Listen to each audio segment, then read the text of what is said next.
All right, thank you for your patience. Oh, sorry about that background feed. Thank you all for your patience. We're getting right into it this week. Thank you for getting studied into this knowledge because it's very detailed and it's a lot of information to try to hold on throughout the whole week. But we try to get right into it every week on Sundays so that you can be ready from Monday through Friday. So if anybody's here, I'm going to jump right into our Q&A session immediately so that we can immediately start asking questions about things that is expected that you have to do. And this is something that we're going to say is expected to do before the end of this year of 2025. So before December 31st, 2025, we are expecting certain things to be complete.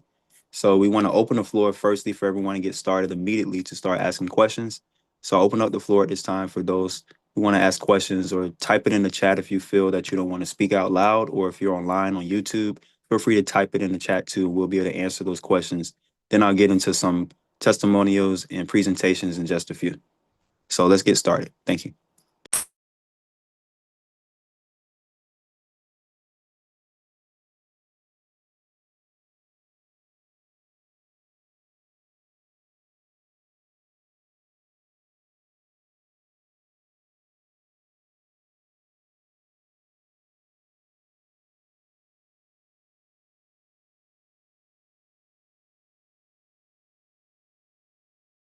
All right, if there's no one with any questions right now, we want to get to the hard questions first. So we want to make sure everyone has the opportunity to ask the questions about the taxes.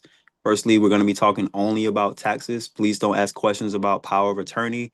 Don't ask questions about other forms because they have nothing to do with filing taxes. So if you don't have the questions for taxes, then maybe you can ask a question about the trust, which is also what we require for you to feel that you can do this. If you don't have a revocable living trust, the way that we're expecting you to use it or have it, then it's going to seem very difficult to do almost anything.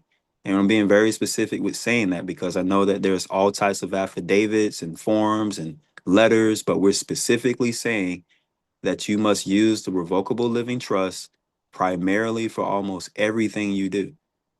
And I'm saying this because I know that there's all types of processes out there that we're coming from. Doesn't matter if you have a UCC filing statement, doesn't matter about any of those things, because if it's under their corporation, they have jurisdiction. What is they? Anybody who is working at the government office. If you are, an officer on duty, then you're going to abide by the laws of the office, right? So I'm being very specific to say we want to make sure your trust passes the control test as well as the court test, which I'll talk about later and how I've already overcame that part, but I'm not going to get into the court situations yet. I just want everybody to have their taxes filed.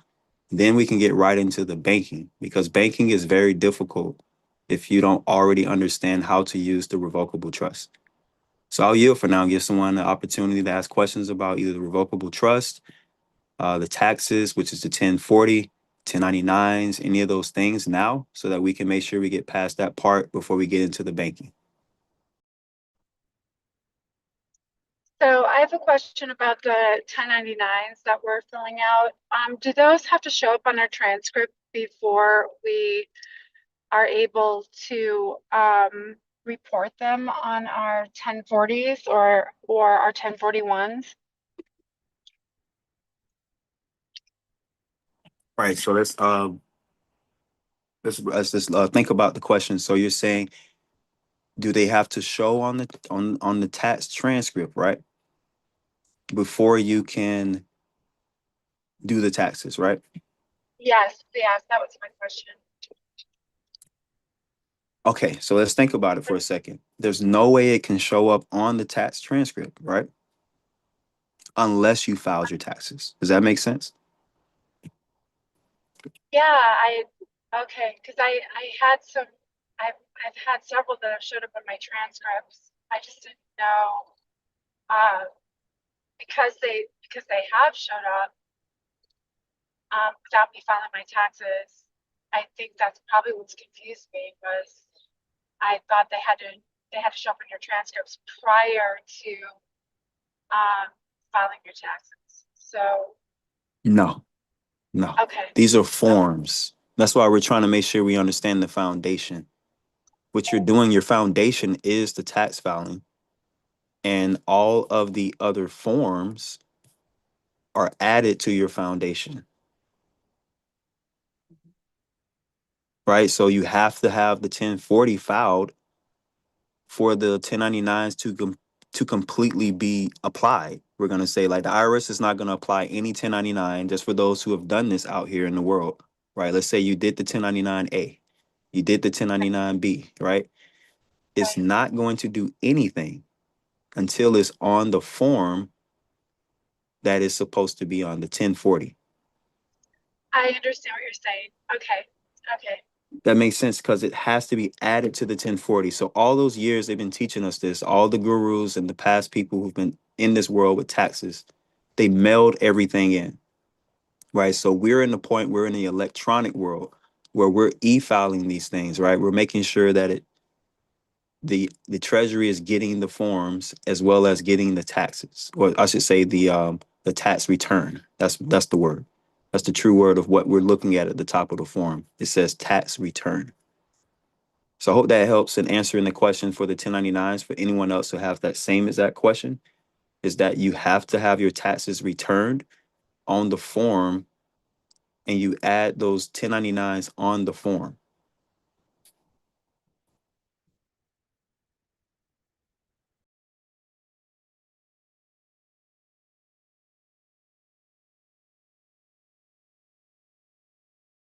All right, anybody else have a similar question, or does anybody else have an additional question about taxes or anything dealing with taxes in any format? It doesn't matter what type of question it is. We just want to make sure you understand it once you explain this to the IRS, because I'm going to get to that a little later in our calls, maybe next week.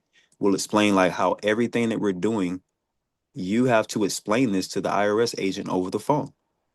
And if we don't understand how to explain this to the IRS agent over the phone, it's almost like everything that we did, we turned in was a no. You know, it was in vain because we can't even talk about it because we sent it in, but we don't know how to explain what we sent in. So I hope that helps in answering some of these questions of what is exactly I'm waiting to do next, right? I filed my taxes, I did all the stuff, I did all these courses. What's next? Well, what's next is you have to talk to the IRS agent over the phone. That's what's next. All right, so we got a hand up. We got self trust. Go ahead, self trust. Yeah, real quick question about timing of filing. I know we're all getting the last 3 years of our taxes done. So moving forward, are we providing quarterly?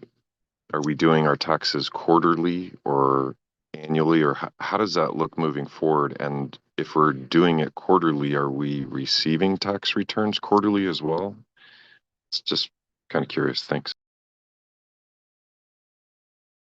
Yeah, that's a great question. So I don't prefer doing taxes quarterly because that's a lot of work just for me. I prefer just doing it once a year because if I add up everything for the whole year, my goal is once I get my tax return, I want to pay all my bills or debts that's coming up in 2026. So that's my goal. Once I get my tax return from for 2025 or before or any of those tax returns, I want to use those funds to pay up the next following year. So I don't want to get caught up in a situation where I have to file the taxes, get the money, and then I got to use it because it's going to be late and the billers are going to be like, "Hey, I can't wait on the IRS. I can't wait on your taxes to show up." So I'm giving realistic situations to say, "Hey, if you do it quarterly, it is a lot of work, but it's not wrong. I'm not going to say it's anything wrong with doing it quarterly." And I hope that answers the question. Yeah, that absolutely does. And just off of that, of the 1099s, I'm looking at a property and getting the long form and the W-9 information for that. And what would be a reasonable timeline to let them know that the funds will be there for the home in 2026 by filling out the 1099 and going through this process?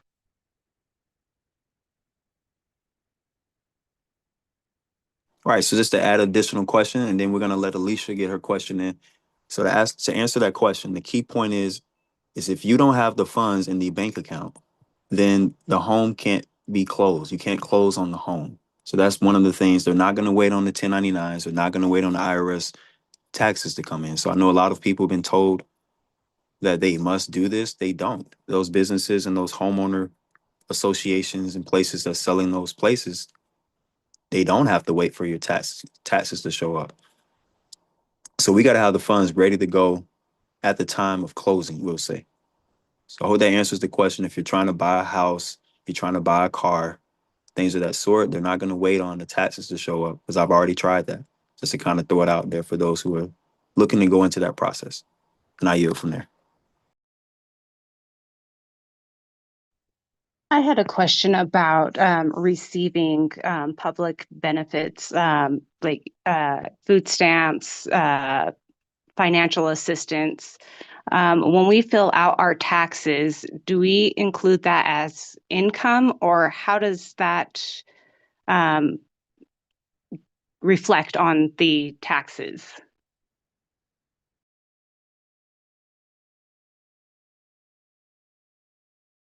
All right. So I hope I was able to get to the point of the question. So are you asking, should I file my taxes on my benefits that I get from the government, such as the food assistance benefits, or I guess anything that's given in that format? Or are you asking, should you file the taxes on that? Is that what you're saying? Yeah, so I received benefits, and I'm wondering if that is included in the taxes. Do I file taxes on that, or do I like what would you do with that? It was through before I had the trust set up, and so it was filed through the individual. And so I'm just curious, is that something that needs to be reflected on the taxes? And if so, is it put on as income, or what does that look like? Correct. Exactly. So no, it doesn't look like income. It looks like benefits. So if you're the benefit, what does a benefit sound similar to? Beneficiary? That's right. I'm glad you said it. So if it's a beneficiary, then it's already on your individual side. It's already showing. So you don't have to do anything. They've already done that for you. Okay, so I don't file taxes on it? No, you Or wouldn't have to. It okay. wouldn't require you, right? Does it say you must file your taxes after you receive these benefits? No. I was just wanted to make sure that I was understanding it correctly, if it was because it went through the Social Security number to get those Exactly. benefits. Exactly. So Correct. that makes sense. Okay, thank you. Exactly. Because it's going through your Social Security beneficiary account. That is correct. We got two hands raised. I think Self Trust never put his hand down. Maybe he was asking another question, but then we got Carlin that came in as a question. But I hope to answer Alicia's question. The answer is no. You don't add that to your taxes as income because you got a benefit from the government. Doesn't work like that. Now, if the SSA sends you something like a 1099 that's in the mail, then you must add that to your taxes, which you're going to talk about those who are over 65, who actually has the Social Security benefits. Yes, you still need to add that to your taxes. Those who are over age 62, I think they start you at 62, some of us. And yeah, you have to add that form they send you in the mail to your taxes. That's the only time you may have to do that. But everything else, there's no requirement for you to say, hey, this is income. I need to put this on my taxes.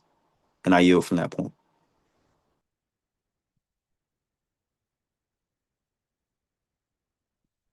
Could I ask a question? But we got Carlin. He had his hand. He's actually on the mic now. And then we got you next, whoever wanted to ask a question. Okay. Who's Carlin?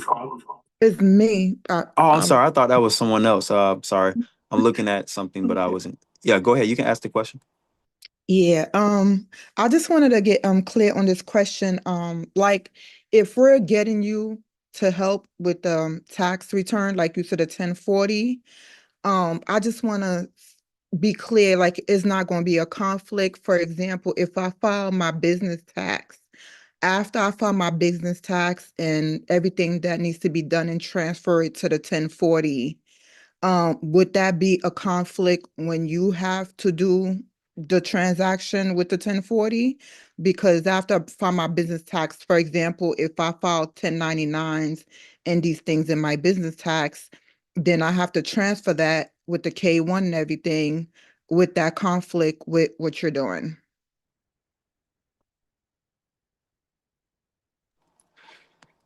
Right. Short answer is no. What I'm doing, if I had to be very specific, is I'm walking you through the software, which I'll be getting into in just a few, called freetaxusa.com. And your goal is to learn how to e-file this by yourself.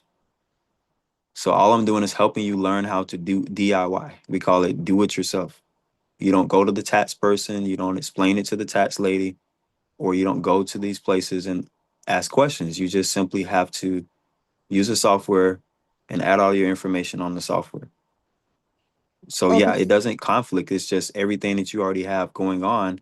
I just help you add that on there, and then we do additional things. Okay, so if I have the business tax, whether it has an income left over or not, because I filed 1099, say for the drivers or something, is not going to conflict whatever results that I get from my business tax. No, short answer is no. Everything we're doing is in your social security number. So when you say business taxes, that's an additional tax return you must file for the EIN. But some people add their EIN onto their taxes, which is their social, and that's usually a Schedule C. So it doesn't conflict as long as you add an additional Schedule C, if that's what you're asking to be specific. Okay, so all right, so when could we have the call with you? Well, I don't know if I gotta send you a telegram, but just No, no, no. We don't find you. operate through Telegram. That's another thing. That was a free complimentary room that when Vince came on that first time, he said everybody get on Telegram if you want to understand how to do this knowledge, right? With the A, the BB. Mhm. And what we did is we just opened up a new room, but universitytechnicians.com has been the original place to book all your sessions, to communicate with us, and to start. But everything else on Telegram is just free knowledge that we're just sharing with each other in like a community. So I just want to make sure that for the record, that everyone who's on Telegram, that is not the end all be all location to get started on this information. Okay, how much you said was university .com every month again? Right, right. So there's different plans on there for people based upon their budget or their finances. So I can't really say which one is best for anyone, but there's multiple options for somebody to choose the best plan that goes for them. So Okay, it's already there. If I threw numbers out, I expect people to start off with the $3,125 class or course because you got to do all three courses regardless. So even if somebody just did the revocable trust course and that's all they did, you're still going to be stuck with banking because banking is so important once you all get your treasury checks. If you have these treasury checks, you're not going to know what to do with them if you don't understand banking. Then the last one is power of attorney. That's one of the fumbling blocks I've always got right now with almost everybody is power of attorney. Even myself, at a certain point, I had a problem with power of attorney. And that's our last course. That's the power of attorney course. And that's one of the hardest ones that we've been dealing with so far with almost everyone. So I hope that answers your question. And to get started, and we walk you through every step and layer. But like I say, I can only start where everyone is. okay, yeah, thank you. No problem. No problem. And I read out our next person on the call was Perry. Perry. And then we got Raymond after Perry.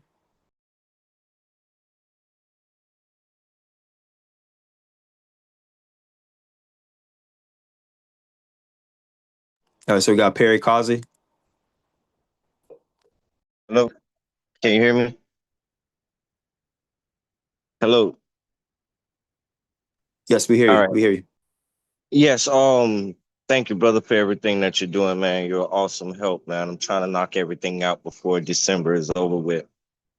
Quick question with credit cards as far as my Cash App and my Navy Fed credit cards and all the depositories, right? Everything that's been deposited, you get that number for the year, and that goes on the software under what Schedule C?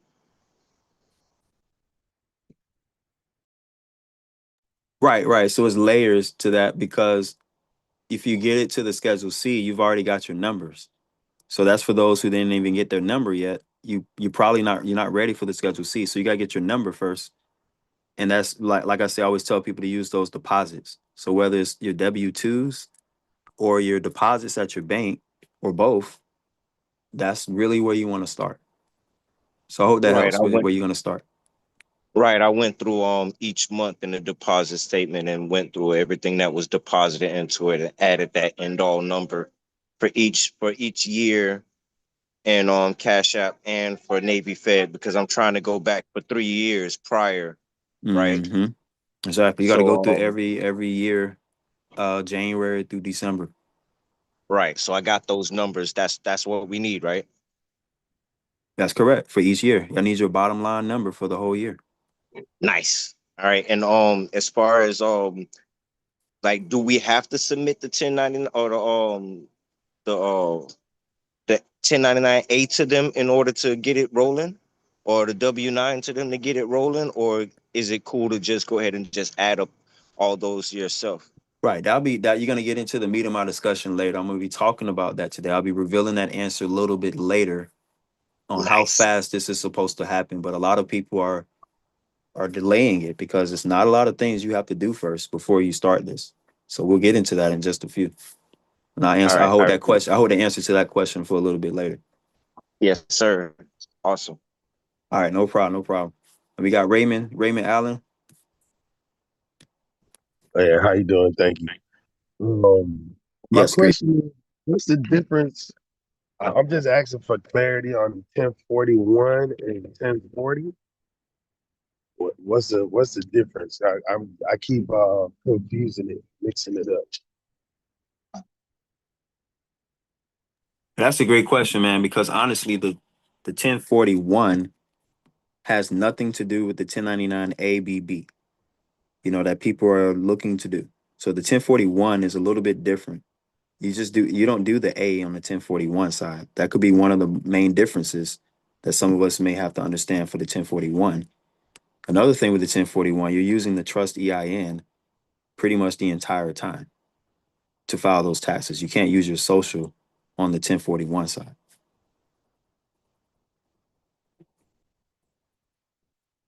So I hope that answers the question. So 1041, you can't use your social. 1041, you only can use the trust. Okay. I got So the it? 1040 is just regular. If a person was under the social. Or 1040, you cannot use the 1099s, or is it both? Because I'm overthinking it just a little bit, but I'm just trying to get clarity so I understand. Yeah, so short answer is you use 1099s on both Okay. sides, right? The other part is the 1040 has no affiliation in any way with the 1041. Okay, Okay. so the social doesn't interfere with the 1041. Right. So that's all the social side. So everything on the social, everybody's supposed to do this when you do the 1040.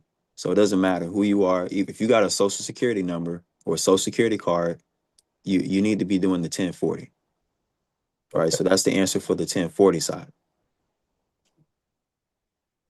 You see, so the 1041 is the trust, the EIN. If you don't have the trust EIN, you can't even think of the 1041. Hey. So it's not about having a trust. You need to have the trust EIN to Mm-hmm. qualify for the 1041. Mm-hmm. And that comes with the 1099 A, B, and the second B. What I know at 1099A on the 1041 side has nothing to do with it. So there's no A needed on the 1041 side. No, absolutely Okay. not. So you would just file a B and a second B, Correct. Or you just file 1B. which would be the what we call Your in the second beneficial B, the interest B. beneficial. Okay, right, Yeah, right. I don't say that second B because that sounds confusing to people. Say, oh, the second B.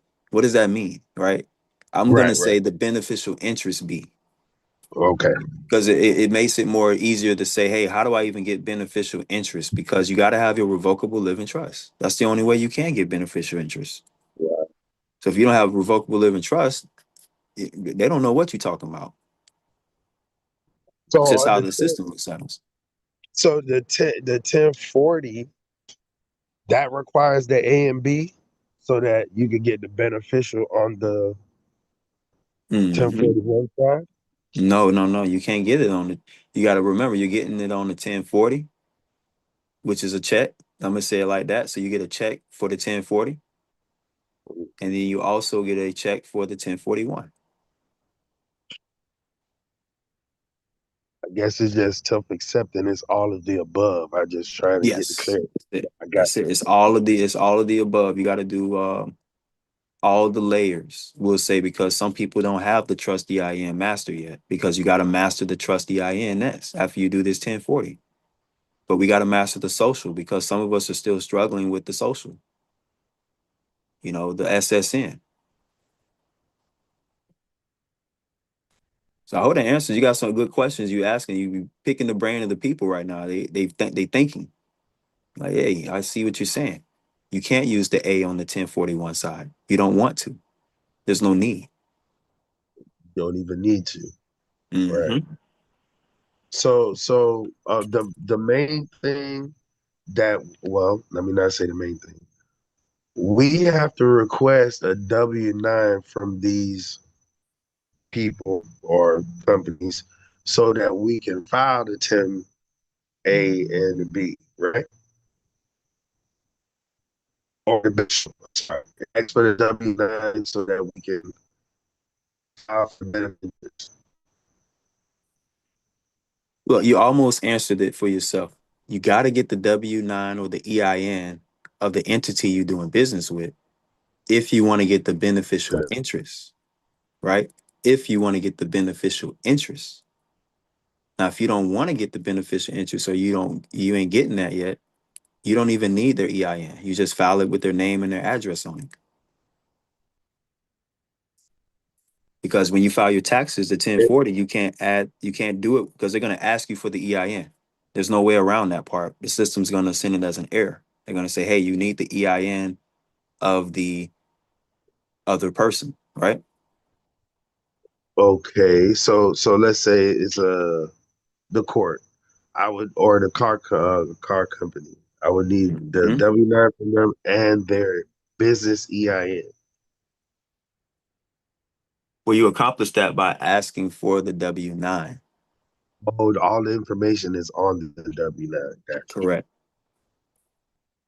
Okay. Hmm. And they have to give you the W-9. But look, this is the world. Mm. You see what I'm saying? I mean, we can say that. Like, how do Right, we right, like? right. Do we got to give our W-9 to everybody? How do you feel when somebody asks you for your W-9? We're gonna ask that question like that. Mm-hmm. Okay.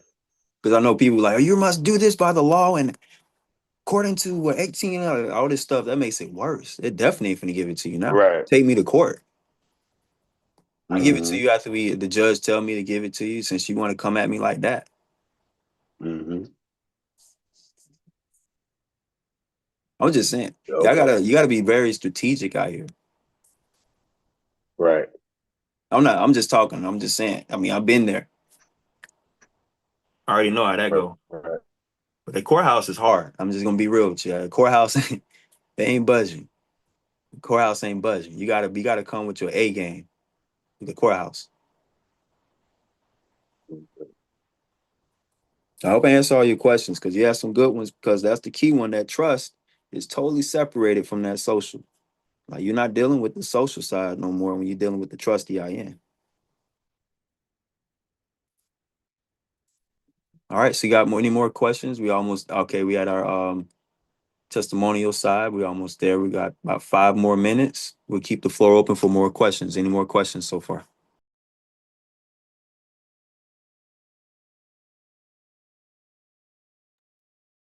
I just have a question about I'd like to know if there's a creative way to, because I really would like to take your entire curriculum, and I have a brother also that would like to, and I'd like to know if there's a way to somehow get a return, when you do returns, to get that amount back so we can just pay for your entire curriculum,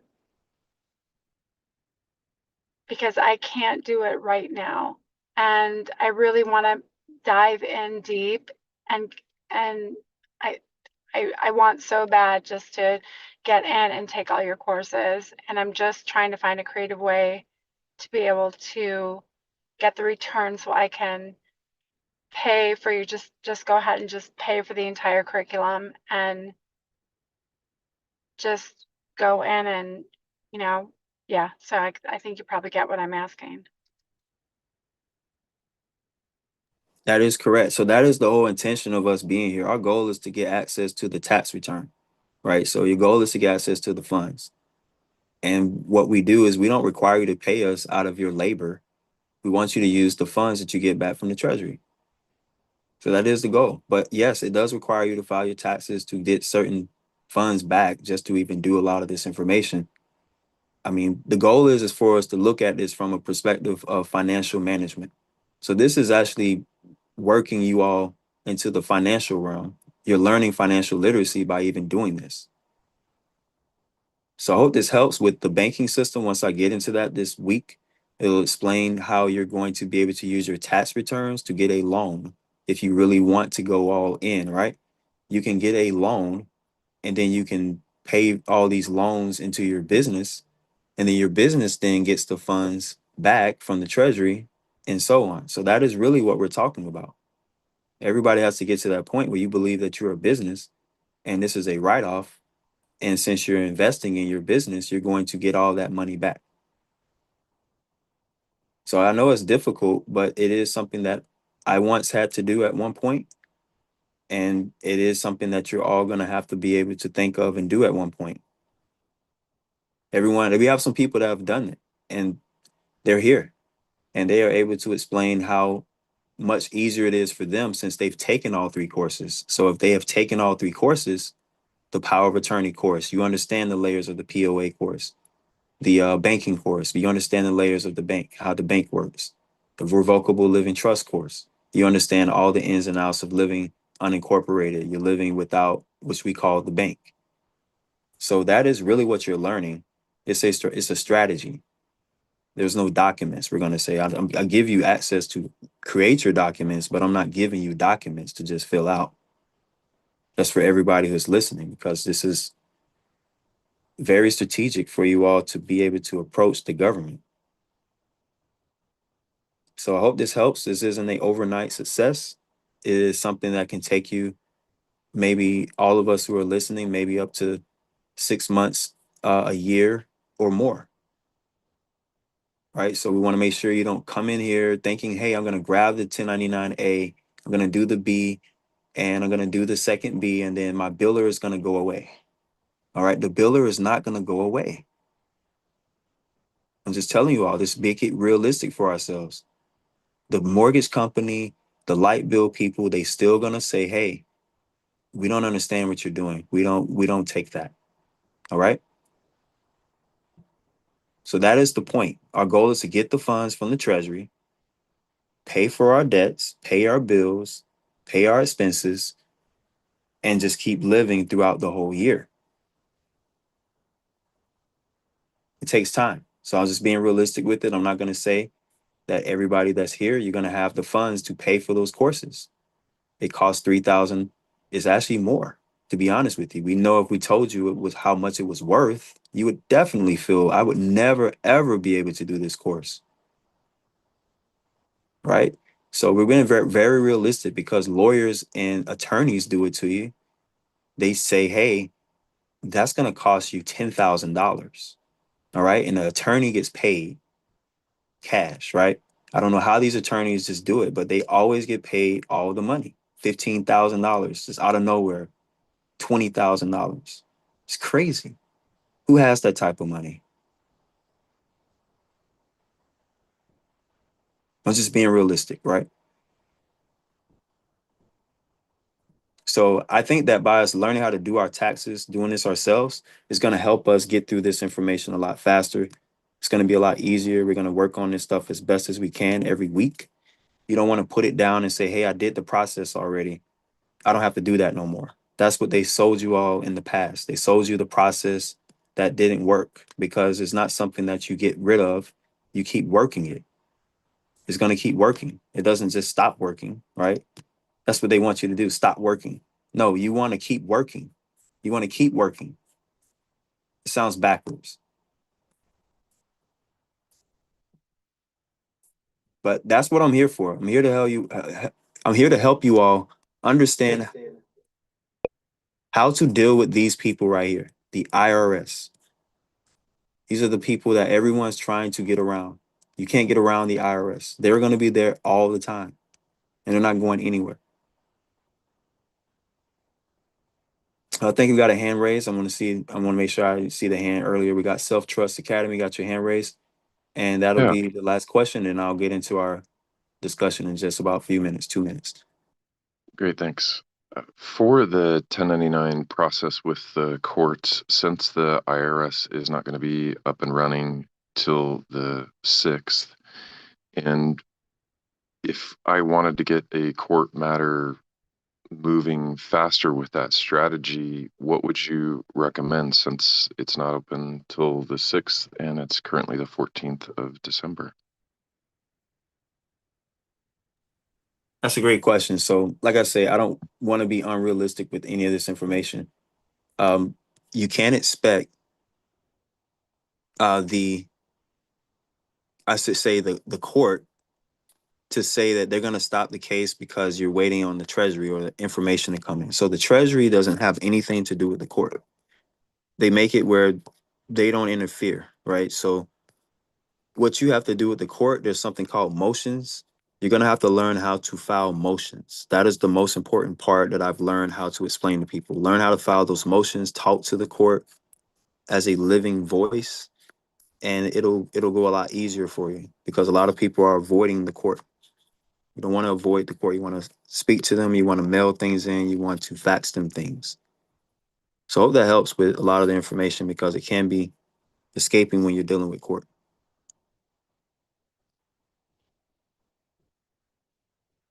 Well, I guess my question more so is when we file the 1099s, when would the IRS send them? How early, since they're going to be opening up on the 6th, I guess would the court receive that?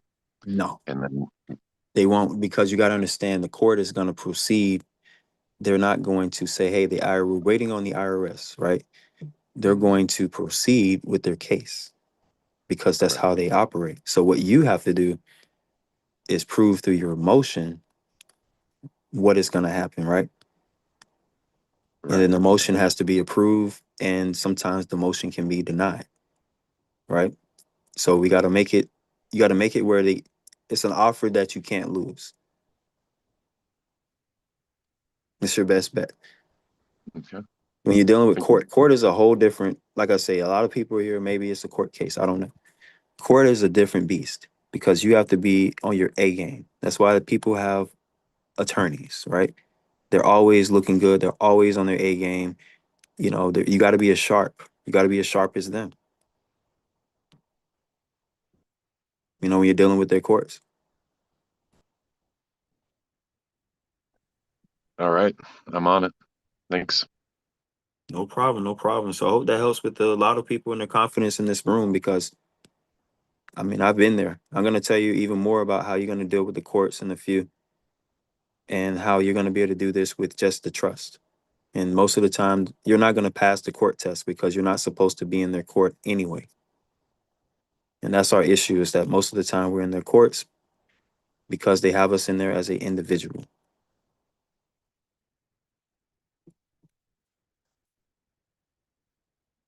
All right. So that And is that's why we not even supposed to go in there and agree with nothing they got going on respectfully and mhm, communicate with them our position. that's right. You're supposed to say, I am the trustee of a revocable living trust. And you also supposed to give them documentation to keep proving it, such as you saying it over and over again. And I want to go into some testimonials to kind of see if, and yes, I'm glad that it worked. I wanted to get into some testimonials for those who have maybe dealt with court. And like, what would you do if the judge asked you questions? As we know, the first test they're going to ask you is, just to kind of go into that for a few minutes, they're going to say, do you solemnly swear to tell the truth, the whole truth, and nothing but the truth? So help you God. How would you answer that question? Anybody want to shoot at how would you answer that question? I would say I declare, I'm making a declaration, and I'm certifying that, and I'm making a declaration and I'm certifying that what I'm saying is true and correct.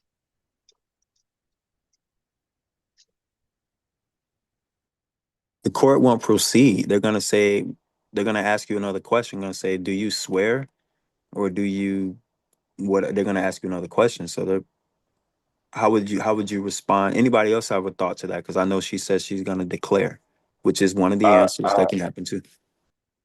I would say I cannot swear, but I can certify or affirm. That's a good point. So you actually choose to use the certify point. So that's a good point. Somebody else, he said declare, you said certify. Okay, good. So anybody else, what would you say if they ask you that question? Anybody else have a shot at that question too? I will not swear, but I will not swear, but I will state what is true. Okay. All right. So they're going to probably ask you another question after that, but you'll be able to answer that question. Okay. Go Due ahead. to my due to my faith, I'm unable to swear, though I will provide facts and evidence and state what is true in accordance to law. Mm-hmm. That sounds good. So that sounds Equity. good as well. Yeah, that sounds good. They'll respond to you and they'll ask you a question as well. They'll say and ask you another question. So I guess the answer to this is they're going to ask you if When you you say when you say they're gonna ask you another question, what there's a general follow-up question, or are you about to reveal the question? yeah, it's a general follow-up question when you actually don't agree with that first swearing in, because most people just hold their hand up and they swear in, right? It's just normal. I'm just being honest with y'all. All of us probably did it before, didn't even know it. Right. Mhm. You know, so you gotta say, well, look, you almost gotta pause the scene and say, well, hey, look, I can't swear at all.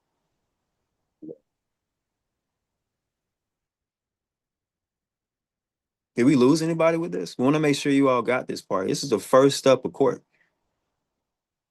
I can't swear at all. So we need to make it clear. We cannot swear. No, I do not swear. And then go into whatever you're gonna say next. Yeah, they're gonna ask you, what do you a what? Anybody remember the follow-up question they ask you? Do you what? Starts with the A. That's it. We got Affirm. somebody typed it in. Affirm. Thank you. That is the answer, you all. That's the answer for court. I cannot swear. I affirm. Okay. And your hand shouldn't be up. That's right, because you shouldn't be swearing. Hmm. Because if your hand is up, that means you're swearing. Or if your hand is up, you're affirming. Okay? It's a total difference. It looks the same, but there's two different situations happening. Wow, that's a big one. So the next thing after that, what do you do next? You say, I'm the what of a what? Anybody remember that I'm a answer? trustee living under a revocable living trust. So I'm a trustee of a revocable living trust. I'm a trustee of a revocable living trust. Mm-hmm. And then we write it to them And not too. but the judge now, well, go ahead.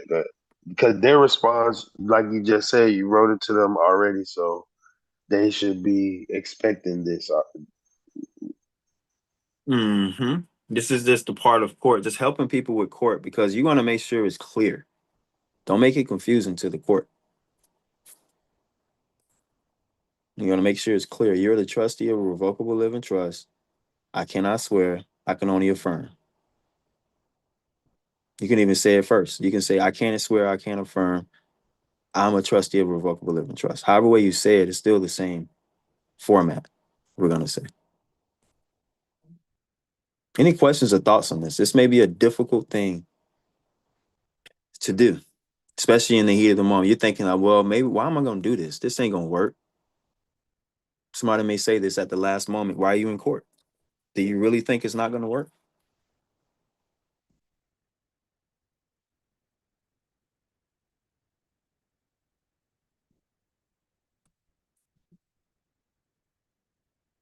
What do you do when the judge talks over you?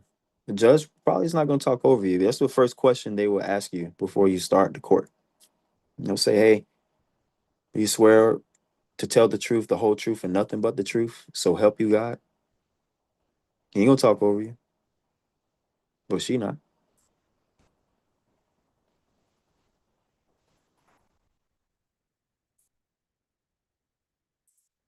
You know, or they won't listen, right? They're going to listen. If you say you're the trustee of a revocable living trust, they're not going to listen to you if you're just an individual. That's our issue. We be coming at these people as individuals. We don't want to do that. We want to come at them as a living, what they call a living soul, a soul. That's right. We got Bobby Grice. He had his hand up. I can't see any hands because I got the screen sharing right now. So go ahead, Bobby.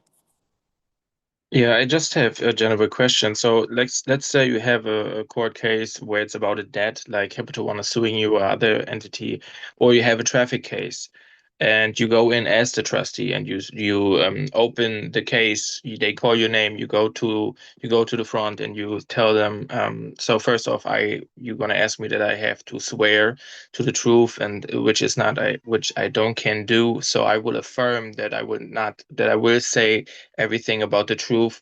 And I'm the trustee of a revocable living trust, which you have on in the record. I filed the documents with the court, and so on and so forth. And then they start talking over you and not taking you serious.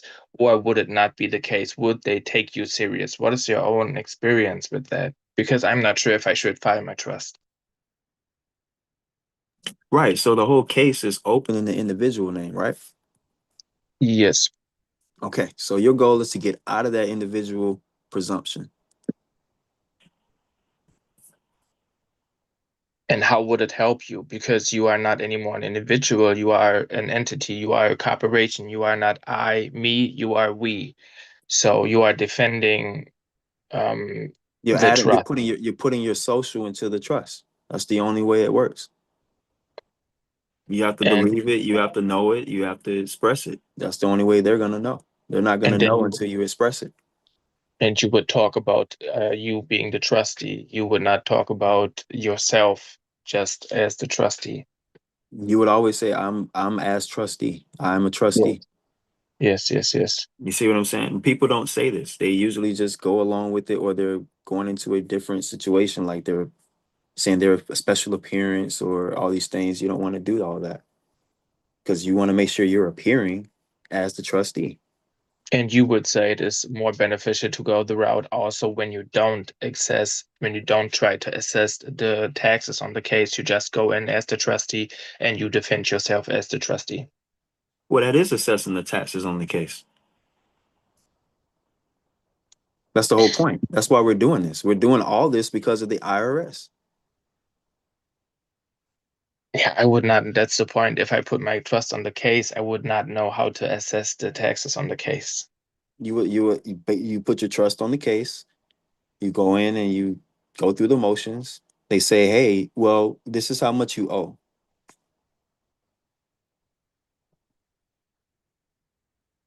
Okay. Isn't that what they say? Don't they go over the charges or the amount that you owe? Yes, if it is a traffic case, then they're going to tell you what you are charged with and how you plead. Not necessarily how much it says how much you owe, right? And then they ask you to plea. Yeah. Does that make sense? Yes. But why do we plea? Why do we make an agreement? Because they want to close the contract. No, it's because we didn't pay them. Yes. Yeah. Okay. Yeah. You get it? Yeah. This is the same thing with a mortgage. It's an agreement. They're gonna mortgage our case. They're gonna mortgage. That's why people are asking, well, why does the 1099-B work on the court case? Well, it does, because the case is being traded.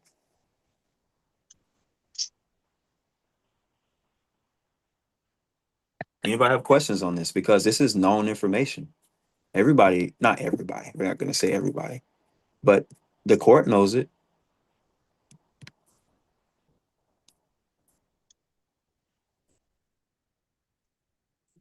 So I hope that helps. But these are I mean, you got to go in with the thought now. You're the trustee of the trust. I'm doing business, which I'm going to go into more layers of how you can find me, which let's go to that screen because that's part of my presentation I wanted to go to.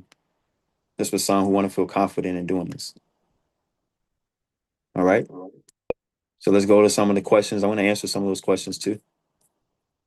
So if I was doing this in real time, they asked me who I am. I'm going to say I'm the trustee of a revocable living trust and I'm doing business. So last week I went over the last screen. I said over Bizopedia. Remember I talked about how you need to make sure you're showing up in the system as a business. Does anybody remember this part last week? We talked about your name being a business. Yep. Mm-hmm. Mm-hmm. And So the court. doing proper business. Mm-hmm. Mm-hmm. So the court knows. Does that make sense? Or does that give clarity? Anybody want to give clarity to this part right here? How does this make sense to you? Not how it makes sense to me. Anybody want to go into why this will make sense to you? Because they need to identify you when you're not just making up things and pulling it out the sky. There's a order, there's a process for these things. You register for it, you have it lined up, everything like that, and you can prove it. Correct. Because that's what court is about, right? Court is about proving. If you say you're going to use the 1099-B, then prove you're going to use the 1099-B. You tell them, say, hey, I plan to file taxes. I'm going to use a 1099-B, and I'm the trustee of a revocable living trust. And then you wait for them to respond. That's for those who want to say how plain it is. This is how plain it's supposed to go.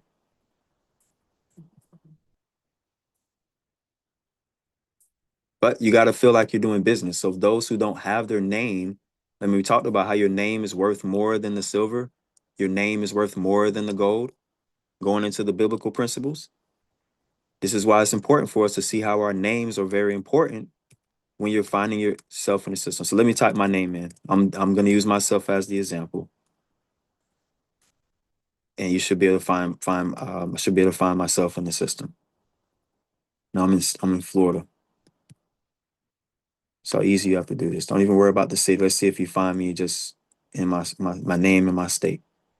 Aha, look at that. Pops right up. Look, remember I was talking about the assumed name? We talked about the Minnesota. So it talks about Minnesota. And it also has Florida. So I got both, right? And it goes right into the banking system because now I can go straight into banking with the court because now the court is going to understand that I have a business ready to go. So anybody want to jump into this part right here to show why your entity name or your name is an entity and how you're supposed to capture that name. You're supposed to manage that name and it's you. You're managing yourself, right? It all makes sense once you start doing this and you start seeing it with your eyes and you can hear with your ears that is you and it's only you doing this the entire time. There's nobody else doing this, right? So I want to show this as an example because I want to make sure it looks the same for other people when you're doing it. So if I type your name in, that's what I'm saying. I want to be able to type your name in and I want to be able to find you. If you have a Minnesota like myself, you should be able to type my name in. That is correct. I can go down the line on everyone on this call and just make sure I can find you and make sure you're active. Oh, you go ahead and put me in, boss. All right, no problem, brother. Let's see how we look. Use yourself as Raymond Anthony Allen. all right.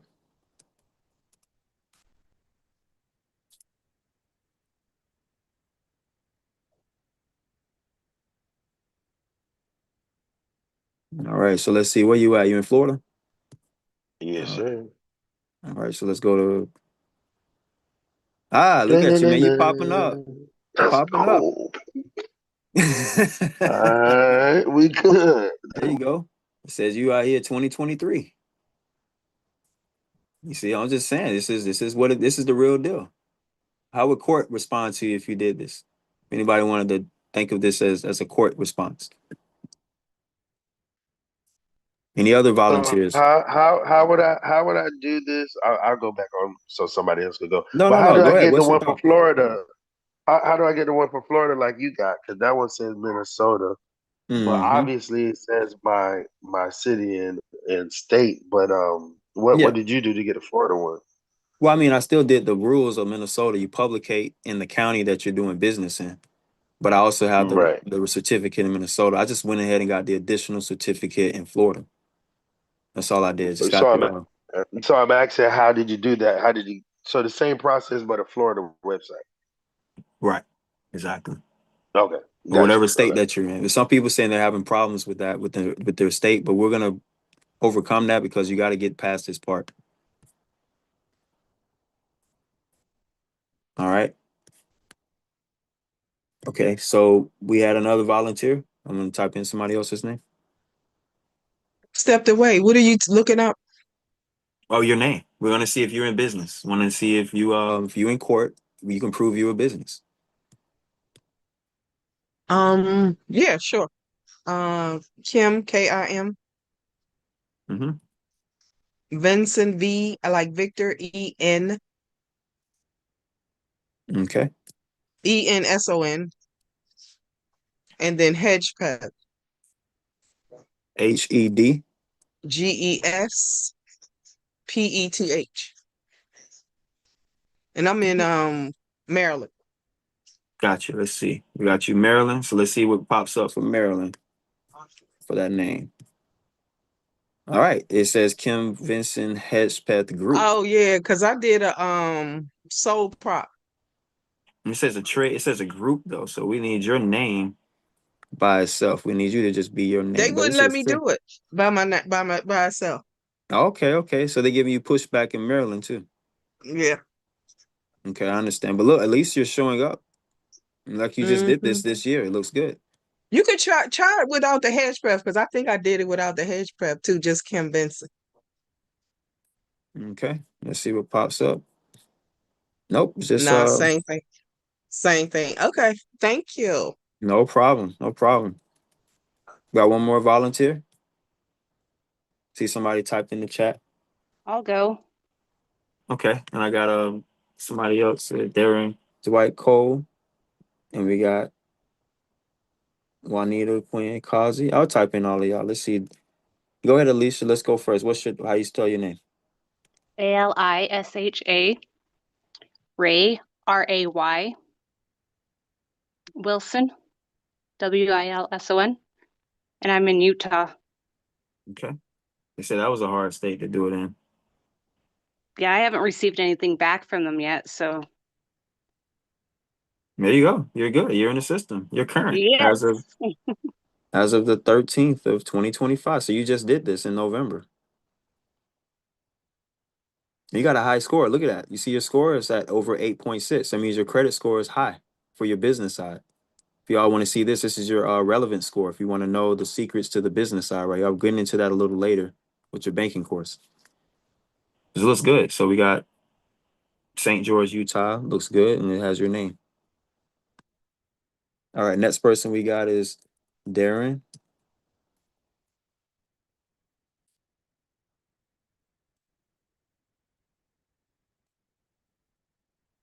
Okay, Darren's right go, and we got Georgia.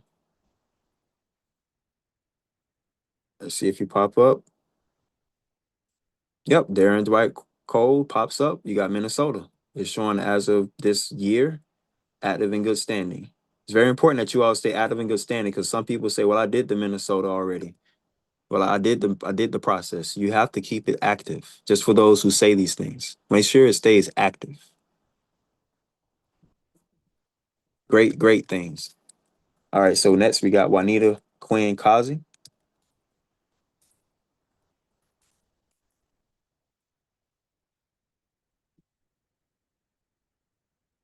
And let's see what state.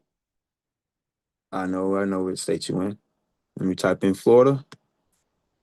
All right, so we don't have anything matching for Juanita. Did I spell it wrong? I spelled it wrong. Apologies. Let me see. I'm sorry. Let me put that U there. Juan. Okay. Make sure. It's okay. Nothing's popping up. Did I type it wrong? Did I spell it wrong? I know I typed it right.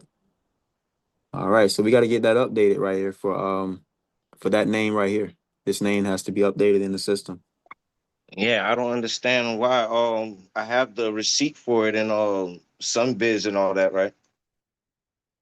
Right. It takes time until you publicate in the newspaper in Florida. So you got to do Minnesota, and then you got to publicate the newspaper article into the county that you're in, or the one of the counties in your state. Yeah, I did that. No I, problem. I'll No problem. I'll show you.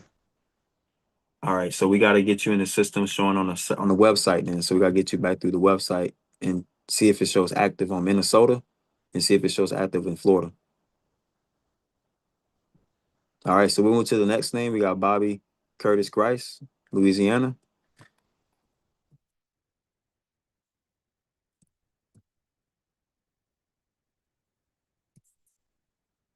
Apologies, we got two people in the meeting room. Can we get you in the waiting room first?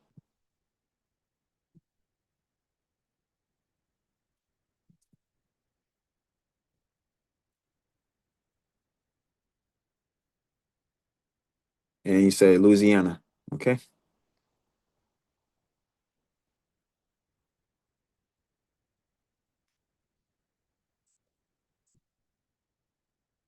All right, so Bobby Curtis Grice, there's no matches. It's definitely a court. We want to make sure that you're in the system so that it gets the court to see that you're in the system. So yeah, we got to get you in the system too, Bobby Curtis Grice. Next, we got Carlos A. Sela. Hello, Brother Wallace. I'm here in Miami, Florida. Okay, we got someone on the call. Oh, Miami. What is that? Oh, you're in Florida. Florida, yes, Florida. There we go, Florida. Okay, we got you showing up. Oh, hold on a second. Got you showing up with multiple, which is great, but we see two inactive though. Two are inactive. So Yeah. those are No, two. I don't think that's me though. The inactive ones, the one on the top is me. But I was gonna ask you if I put my middle name, if I just put the initial, can I fix that and just put my full middle name so it shows up the same as my birth record? Yes, you have to do an amended one and update it. Okay, Yeah, you have to go to the website. You have to. Then they're gonna make you pay for the full amount for the amended. for the full amount. All right, and I should still do my Minnesota one though, right? This says Florida, so yeah, you need to have one. Yeah, this looks good for Florida. You have to do your publication in the newspaper as well as Minnesota. Okay, perfect, perfect. Thank you. No worries, no worries. So we got a good examples. I just wanted to give you all that segment right there. If you're dealing with how you're gonna deal with business, right? So let's go into why your business has to be active and why these things are important for you to show that you're doing business in their system. And I I know have that a this. quick question. Yes, go ahead. When dealing with the courts, does it matter if we have the Minnesota on here, or is it the state that's more valuable when dealing with the courts? Right. So my short answer is gonna be both. I'm an all of the above person. So I'm not gonna say one is lesser or one is more. I'm gonna say you need them all. If you have all your tools, it's better to bring all the tools, right? Yeah. So I just hope that helps with everyone that's here. I'm not telling you to get out here all of a sudden and do this because you may have to make amendments or you may have to do it again. So if anybody does this, just know that it costs $50 each time you have to update something.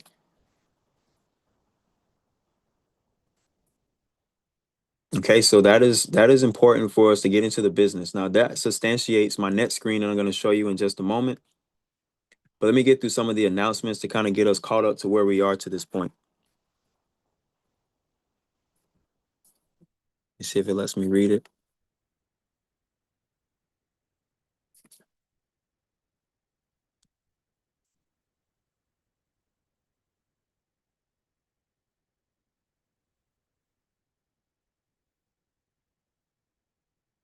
Oh, it's not the right one. So our announcements was talking about the business. As I went over some of the findings we went last week, I wanted to be able to make sure you were found in the system. And the reason why you have to be found in the system, because at a certain point, the system lost us, or we can say we were lost in the system somewhere. But when you're found in the system, it's a lot easier for you to maneuver and to do all these taxes, these 1099s, and all these different things that I'm going to show you in just a few why it's so important for your name to be showing up in the system. So part of our announcements I went over last week, we said the 1040 equals the social name and number. You're going to use the online software freetaxusa.com. The 1041 equals your trust name and number. You're going to use the online software taxact.com, which we're not going to get into this week. The 1099s equal your social name and number and the trust name and number. So you'll be doing the 1099s for both. And that's going to be on tax1099.com. We use tax1099.com because it's a lot more updated than the other websites. So just for those who are in the other sites that's saying you can't do certain things, we actually use tax1099.com, and it doesn't seem like anything has stopped so far. Utilize the software to file all taxes up to date from 2022 to 2024. So that's what we talked about earlier in the call. We want to make sure everyone has all your taxes filed or amended all the way up from 2022 to 2024. Now, I like to say the strategy is to start at 2024 first, finish that one, then go to 2023, finish that one, then go to 2022, finish that one. Because if you stay at 2022 and you're going to be behind, you're going to feel like it's overwhelming because you're trying to catch up to 2025. So just saying this for those who are still dealing with the taxes, make sure you do it in the correct order so that you can get things done a lot more swift and a lot more efficiently.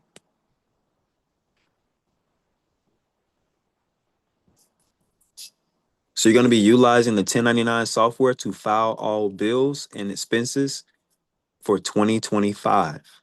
That will be ready to submit to the Treasury online in January 2026. So a lot of questions keep coming in about, can I do the 2025 1099s right now? The short answer is no. You can't submit. You can submit it to the software, but the software is not going to submit it to the Treasury until January 2026. Just for those who are trying to get the taxes to be filed for the 1099s in 2025, at this moment in time, you cannot do the 2025s. They won't be able to be submitted until next year, 2026. The next thing we have on our announcement board says why the system has updated in year 2020 with online methods only. This is a big one because some of us are new to the online method only. I just showed you how the Treasury just updated right then and there, right before our eyes. For some reason, the Treasury showed us that there all of a sudden you can access everything online. And this happened last year. Right, so now you see for sure that you have to log into your account. They even made it one of the first things you see now, that now where's my refund, the way you look at your check, you can sign in right here. You can do the refund tracker. All these things are available to yourself at the online method. Another way we look up our amended taxes, so I'll go through this real quick, is if you want to check on those amended taxes, you don't necessarily need all the information. You can look at it here and you just type your social security number in, you type your date of birth, and you type in the postal code right here. This will be very important for you all as you get into the amended return status. All right, we got a hand raised. Go ahead. Are you able to put any attachments with that, or would you have to mail the attachment in? Like when after you file the tax, if you gotta send them some attachments. Right. So the short answer is when you do this, we actually show that you have to send everything in at one time, including the 1099. Right. So some people say, hey, well, I sent it already to the Treasury. Well, they tell you with the amended, you also need to attach the 1099 that you got approved to the tax return. So yes, it's very important that you send the entire packet that's required for them to file to process the amended return. So so you can't do, say the part, you know how you do it online? So when you do it online, either you do it the physical form or you do it online, but when you do it online, are you able to attach anything online or do you have to mail it in? Right. So the way we do it, and like I say, through our DIY, we walk people through on universitytechnicians.com. We specifically tell people to do the amended tax return with this software called Free Tax USA. So that goes right back to my example I'm going to get into a little bit to show how a lot of the information is already on the software for us. And it is really everything that you need. Everything is on there. So you can attach every form, every 1099 to the Free Tax USA.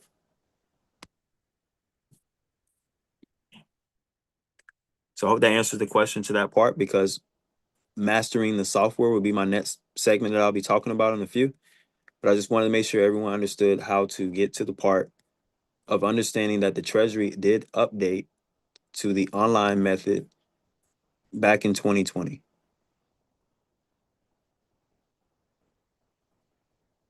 Okay. So next, as you get into the system availability, some of these things are not available at certain time. I want to make sure that we see where you can see these things Mondays from 12 to 3 a.m.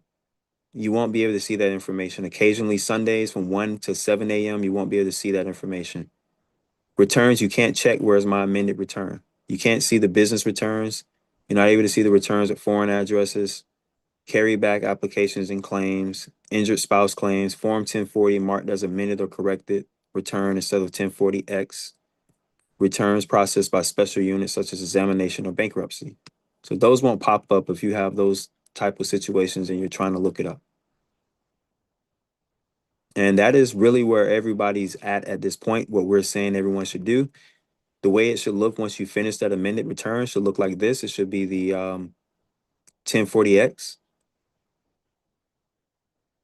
So that is something they're saying that is now electronically available, but I can't say that everyone is privy to the electronic filing of this through their software. So at the moment, we are telling people to go through the software, it's Free Tax USA, and then they tell you to mail it in. So that's the best way to do the amended tax returns right now for most people. If you're doing the amended, you want to go ahead and mail that in with the packet that they tell you to do with the 1040X. All right, so let's go into some more thoughts of the banking. Let's get back to the announcement. So the announcement that I left off was why the system has updated in year 2020 with online methods only regarding refunds, overpayments, and checks from the government. So all your checks that comes from the government is going to come through the overpayments, the refunds, like they say, the treasury checks. That's where you're going to get your checks. Next, why the banking system is ran by the Federal Reserve. All right, so I talk about the banking system last because I know that some of us will get lost in the bank and think that the money is coming from the bank. We're going to prove to you today beyond reasonable doubt that all the money is not coming from the bank. The money is actually coming from you, and how you're the main funder and the main distributor to the bank. You know, the banking system is ran by the Federal Reserve and it's not ran by the government treasury system. Very important for us to see this, because if you think the government is ran by the, I'm sorry, you think the Federal Reserve is ran by the government treasury system, you can see why you're not able to just get a direct deposit from the treasury to a treasury card, because the treasury does not have a card. They just always send you lawful currency, which is usually the treasury check. All right, so I hope this helps with the details of the banking system as I get into my next diagram. I want to make sure this is fully understood what you're doing when you're dealing with the banking system. So I talk about the banking system last on purpose. I don't want people to get lost in the sauce with banks, because the bank doesn't help you. You're the one helping the bank. I know it's difficult to accept this, but you are the main one that's funding the bank. The bank does not have any money. You have the money. And every time you go to the bank, you're putting the money in the bank.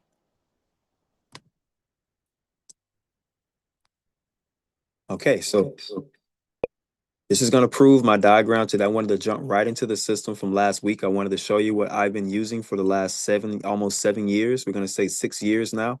I've been doing the same thing. And what I mean by this, I started this back in 2019, where I remember I told you all in the diagram, I said that your name is a business. So when I mean this, I'm saying this on purpose because I want you to say that your card that you're paying for things says business on it. So if your card doesn't say business, then you're not doing business, right? It can't be the credit card. You can't keep paying for things with the personal credit card and say that you're doing business because it's personal. So when I say this, I'm being very, very literal, I'll say, because my name is on here, my full legal name. I didn't say just the middle initial. I want to put my full legal name on the card. And sometimes they always put that other one under there, whatever it is. But I wanted to prove my name was on here twice. That's what you want. Right. So this is what I did. I was able to do this through a credit union. And some of us may have credit unions, but some of your credit unions may not want to do business with you. They may not want you to open a business. All right. So that is the first step for those who are getting started. So what do I start? What do I do? You're going to use this card.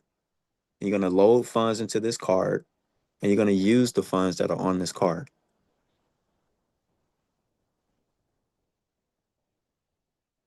Any questions or thoughts to this? Because this is your entryway to their banking system. If you do any route outside of this, you're going to end up on the left or the right. You're not going to end up on the narrow, the straight way, because you're going to end up somewhere way off in the banking system where you're not in control anymore. And then they're going to take you into the court test again. That's what I was telling you. There's 2 layers to your trust, because your trust can be taken to court if you have not created your trust correctly to avoid the court system. So any comments or thoughts to the businesses of yourself and how you're using your trustee, your name, your social to do this through the trust?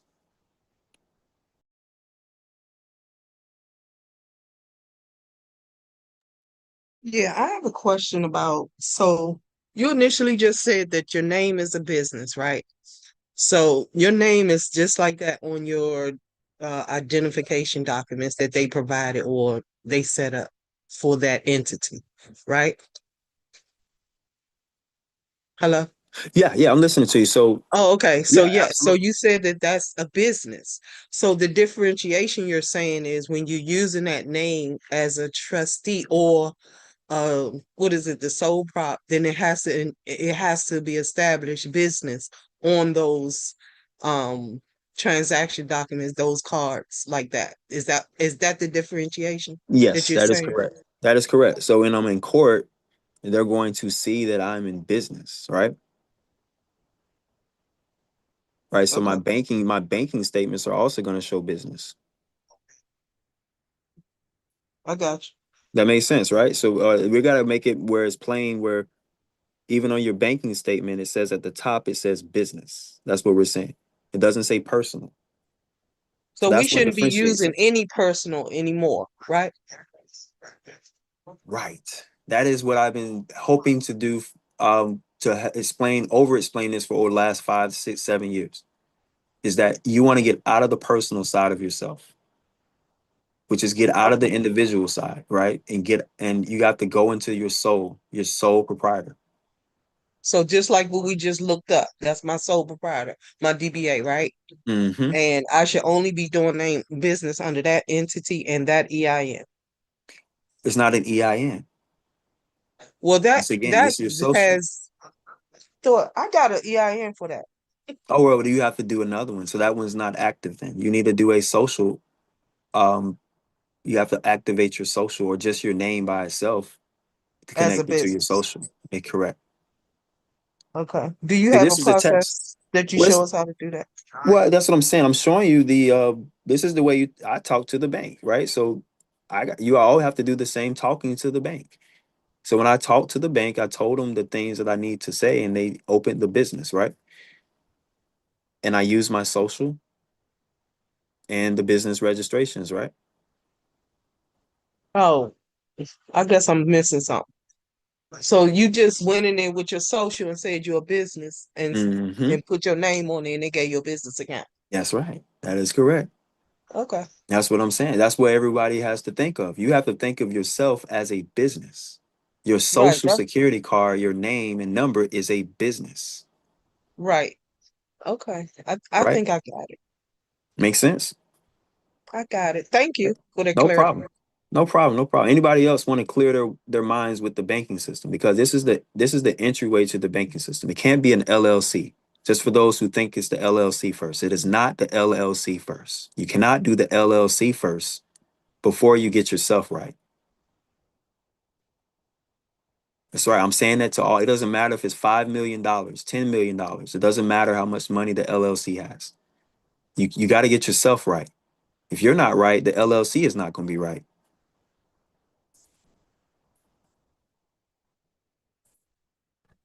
Right, we got Brother 100 Eyes. He has a maybe a testimonial he wants to talk about because I think Brother 100 Eyes gave y'all some information last time about the banking system. I don't know if you want to volunteer, Brother 100 Eyes. You want to kind of give some background testimonial to the banking system with your experience, possibly? Uh, yes, in regards to the sister that just spoke, when I did my open up my sole proprietorship, I had went into the bank and I had a terrible experience because when I went into the bank, they ran my credit and they stated that I was I couldn't even open up an account. And they said that I had something on my credit score, and I didn't know what this lady was talking about. So I went to a different bank, which is excuse me, Bank of America, and I did everything on the phone.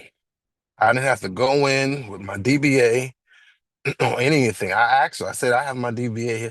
She didn't even want it. I said, you want me to fax it to you? You want me to scan it and email it? She said, nope, nope, just, and I went through it and I set up my uh checking account and savings account, all in business. So if you do go in, make sure you do have your DBA that is registered in your state. I brought my Minnesota one. They didn't have a clue to what that was. She didn't know what to do with it. So I recommend just doing it on over the phone or via email. That's probably your best bet because you're going to get frustrated going bank to bank because they're not going to understand or even want to understand what it is you're talking about because they're going to deal with you as a personal individual. Unfortunately, that's what my experience was. So I land my plane on that. That's wonderful. I'm glad you mentioned that. Man, you said a mouthful that last part because that is the truth. If you go in personally, you taking it personally. It's nothing personal. It's all business. I remember we used to hear that in the movies, right? It's nothing personal. It's just business.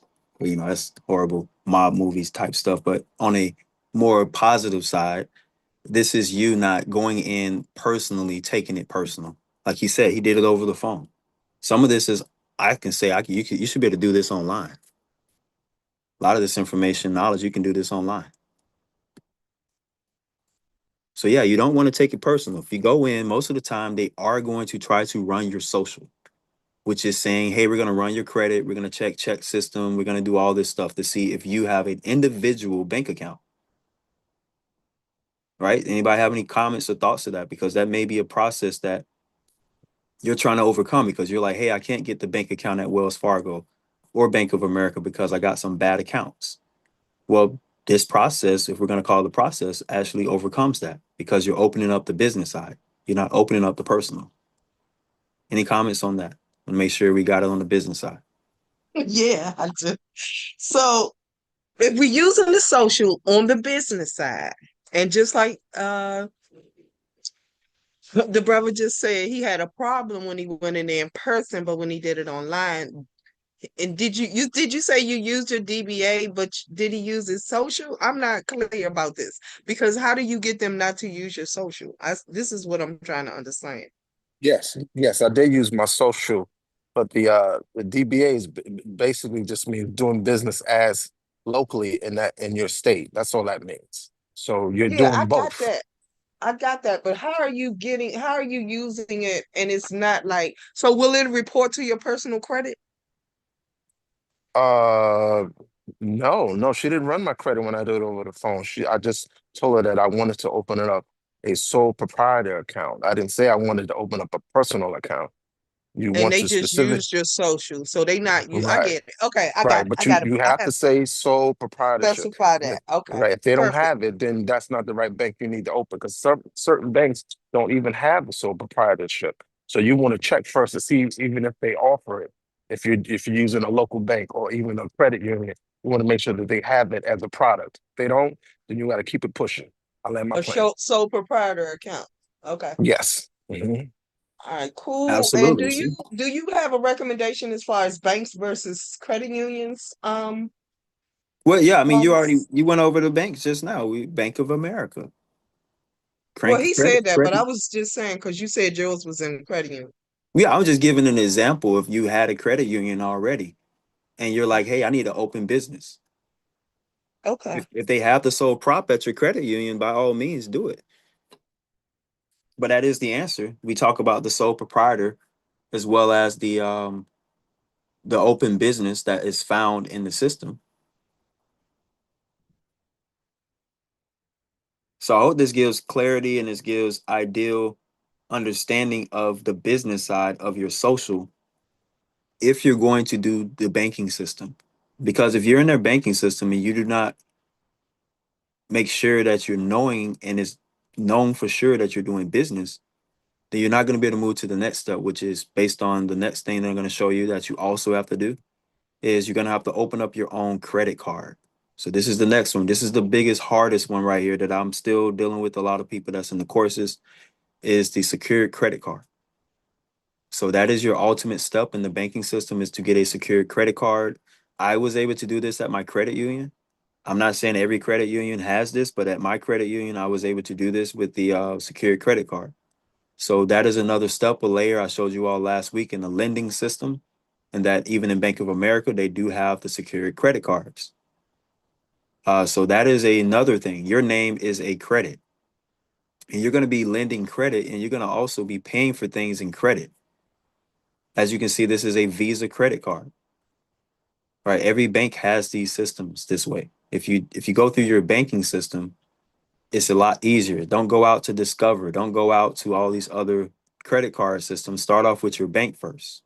Just for those who want to answer that question, like how do I get to this building my credit? We start off with your bank that you're already at. That's going to build your credit. So any comments or questions to the credit card part of yourself too? Once you've got past the business part of yourself, now you have to get to the credit card part. Any thoughts so far? So if you have a individual that's on the personal side account, would you transfer that into the sole proprietor, or would you close that account and just open the sole proprietor? That's a good thought. I would say once I'm all in my sole proprietor and my soul, my living soul, I would probably close the personal over time. I will probably close out the personal because I got to get rid of this. I'm not taking it personal no more. I'm trying to get rid of this personal, problem. Like they say, you got a personal problem. It's funny, but it's horrible that they keep us on this personal side. So I hope that answers your question in a way that's an option. I'm not saying what one should do. Some people keep their personal open. Maybe 10 cents stays in there, maybe $1, or maybe just some money in the savings. Who knows?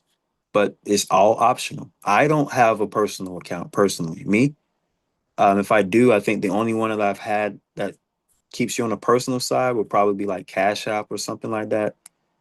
But I don't even have Cash App anymore. So I got rid of my Cash App and like things like Chime bank accounts, things like that. That keeps you on the personal side.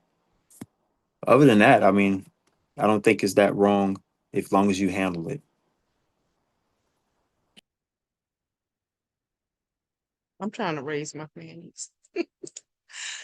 Um, I didn't mean to do that.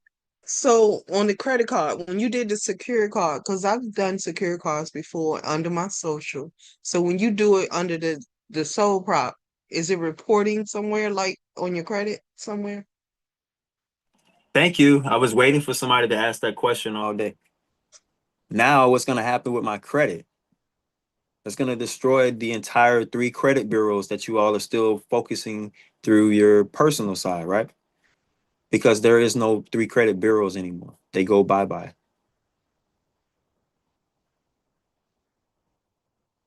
Is this adding up to anyone? Does anybody know about why the 3 credit bureaus are not on the business side?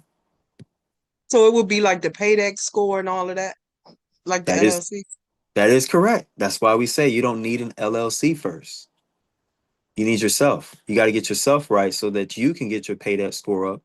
And then when you grab your LLC, your paydex score is already up. That's correct. That is the whole point. So once your credit is right, you got your, this is sounds so interestingly literal. Once you got your credit right and you have credit, you now have a credit card, right? You have a credit card, such as your name. Your name has a credit card. Very important that our names have credit cards. So that goes back into the secured credit card. But we want to see the business. So don't get the personal secured credit cards. Like you said, we want to get you over to the business credit card. So when you get the sole prop open, go back into the system and say, hey, do you all have secured credit cards for the sole prop? And they're going to probably say, yeah, we have some secured credit cards. And that's what your next move is after you all get your business side open. So it's trying to get you at the end of the finish line. Like I always show you all the finish line. And then I go backwards and show you how I got to the finish line or how you all can get to the finish line too. So this is the ultimate answer to for those who want to deal with the banking system. If you don't have these 2 cards that I'm showing you, then you're not ready for the banking system. And if you at least have one of them, you are at least getting ready for the banking system. So that is the answer for those who are jumping into the bank. The bank is very difficult. I'm not going to say it's a very easy course or step, but those who want to ask questions, feel free. We have all the answers that you can answer through this. And this makes your taxes even more easier once I get into your next diagram. Okay. I have an 18-year-old son, and of course, he's already been in the other system with credit, not credit cards, banking cards, and Cash App and Jam and all of that. So before he gets too deep, I should get him a sole prop and move him over to that side so he won't get in the stay in the trap, right? Yeah, absolutely. You want to get everyone that you have in the household a business. That's what we like to say. Everybody has to have a business. Like my daughter, my sons, they're gonna all have a business um sole proprietor account. My wife, Everybody. yes, exactly. Everybody. There you Okay. go. Everybody. My wife, she has a sole proprietor business account in her name. And her, And if you have both names, whatever, right? we can go back through these videos and get the like, the all go over. You'll be going up. You would have gone over all of this before, correct? Well, yeah, I mean, I'm doing this in real time right now, so this is live. So those who are hearing this, you're knowing that this is true because you're knowing that a banking system is part of you having to maintain credit, right? So that is important that you get to the business side because we can't make this up when you say you're a sole proprietor. So it's easy. Once you do it, you'll see what the bank is gonna, oh, okay, I see what you're saying. But you have to say it. So for those who think the bank is going to mention it to you, they're not going to mention this to you. Just for those who are thinking the bank is going to mention this, they're not. And I keep hearing you ask about or mention the Minnesota. What are you saying? I don't understand what that is. Well, someone else mentioned it. I just was showing that I have a name that's registered in Minnesota as well. And I Is that a also have a requirement? once again, like to me, I like to say all of the above. you know, but yeah, I mean, to me it's required because I need to have my birth certificate mastered as well as my name in my state, right, which is the social security card. Okay. You know, so All right. I get it very I get it very easily detailed to kind of make it easier to make sure you're knowing you're doing business, because that's what we're proving to ourselves. We're proving to ourselves that we're doing business. Peace. Thank you. No problem. So we got some other comments into the share, and I'll read into that comment in just a moment. A next thing that I wanted to show you as a diagram, I wanted to show you all this diagram for taxes. But let's just go right into the answer to that, what was said earlier. See if I can read the diagram in just a moment. Can't see anything.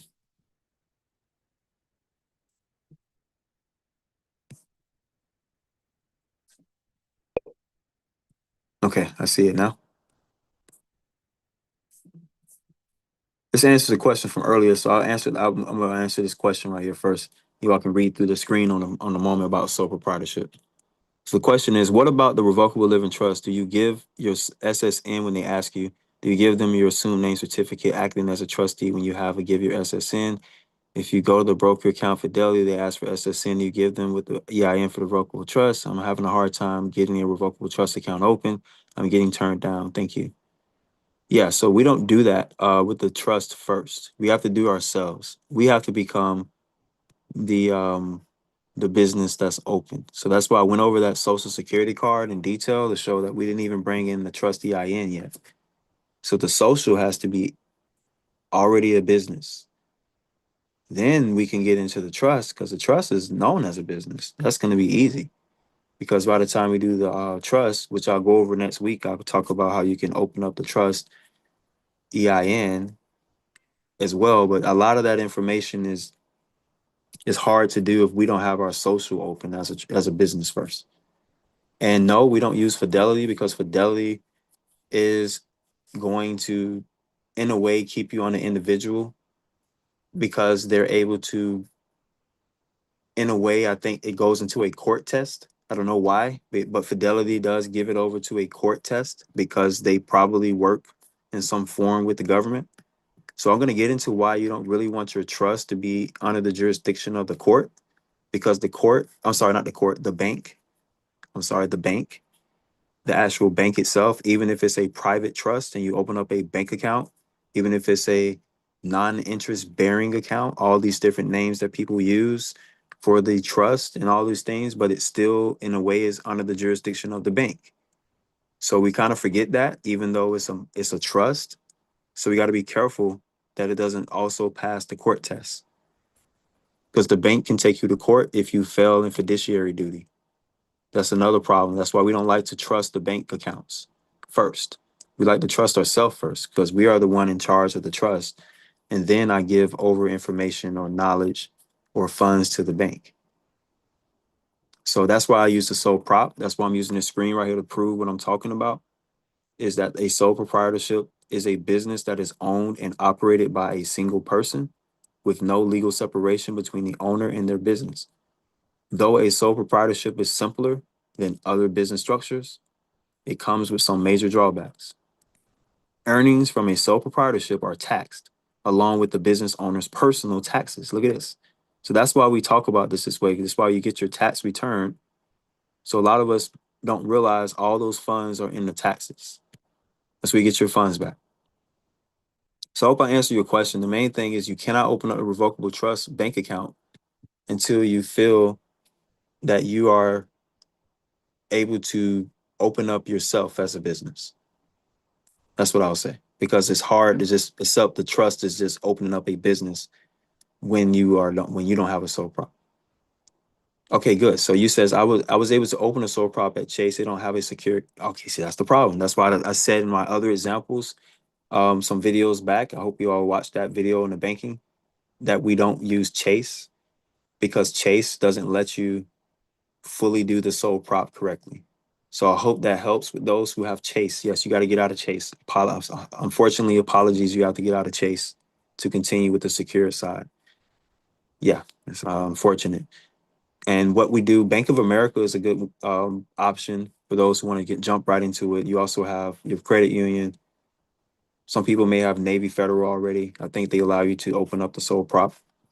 So giving out some ideas just for those who understand the sole proprietorship, because that is where you're going to be going when you're dealing with your taxes as well.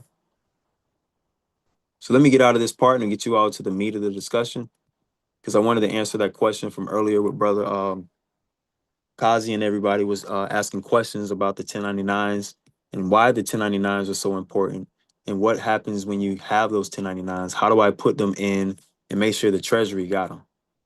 So that's what we're going to talk about. And I'm going to show you in detail today to make sure that that makes sense to you and making sure that you all can see it, because if you don't understand it, at least you can look at it, you can see it, and you can know where the answers are coming from. So I'm going to go right into the software. The software that we're going to use today as an example is going to be Free Tax USA. Again, we're going to use Free Tax USA. And I'm going to use myself as an example this time. I'm going to log in and I'm going to show you all how it looks for 2025.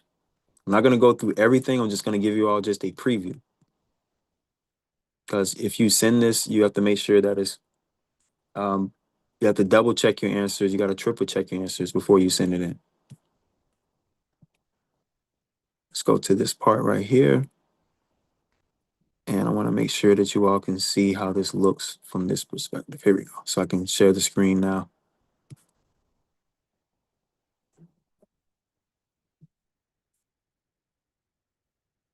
Okay, we got somebody trying to get in. Can't even see it. There we go.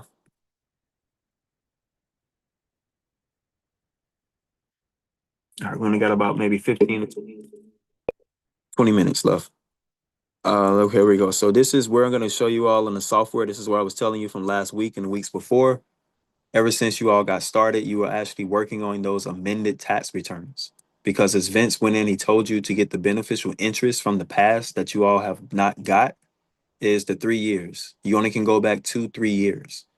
Now we know that 2022 is about to be up, so the rush is going on now for 2022.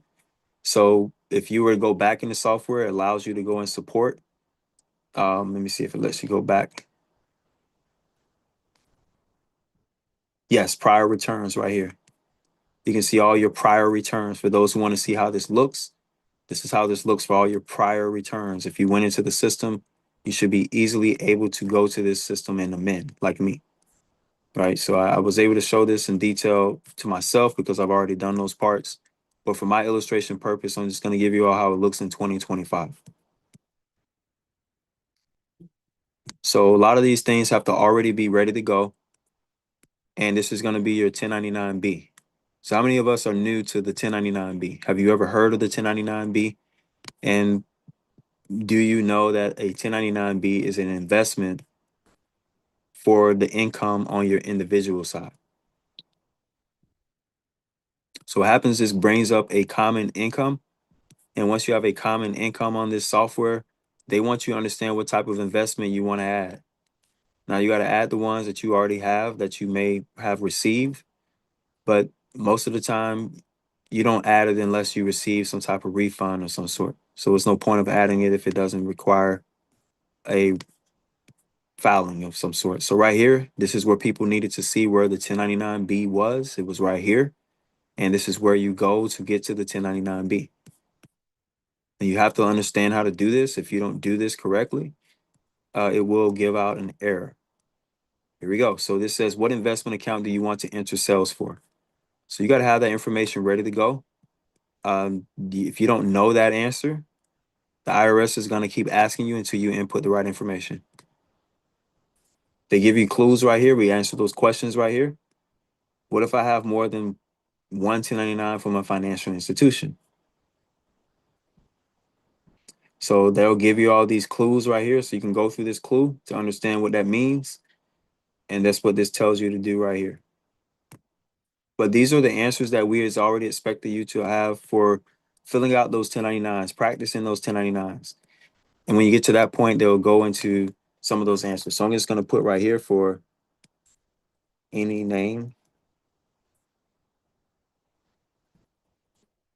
All right, so it says, did this sale include employee stock? Of course, the answer is no. I'm not going to answer that question. How do you enter your 1099-B? Since I'm using the software, I'm not going to upload it. Some of us can upload it if we understand how to do that. But if you don't understand how to upload that 1099-B, then you can go ahead and enter it manually, which most people are going to end up having to do at some point anyway. Okay, so you click on that just for illustration, enter manually. Next is, how do I enter any names or cells? It can be 10 or more. It can be one at a time, however way you want to do it. You know, so let's just say I choose one at a time because I want to do everything one at a time. Now I have to do all this description. I have to put in that information. Description box, remember that? Remember that answer we talked about? Now you got your date acquired. Gotta have that date. Got your date sold or disposed. Your sales proceeds. You got your cost basis or other. Then you go into what was the basis reported to IRS on Form 1099-B. They tell you what box it is right here. So you want to make sure that box is checked, whatever box it is right here.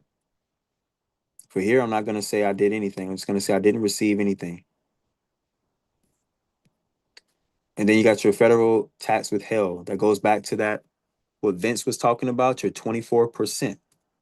All right, if those remember the answers to that, we're not going to give you a number to that because everyone's federal tax withheld is different. So we're not able to give a direct answer to what that federal tax withheld will be. But if I were to use an illustration for you, let's say that the total amount was, let's say I had $100,000. Right. So what's 24% of $100,000? Anybody got a calculation of that? 24,000. 24,000. There we go. 24,000. There we go.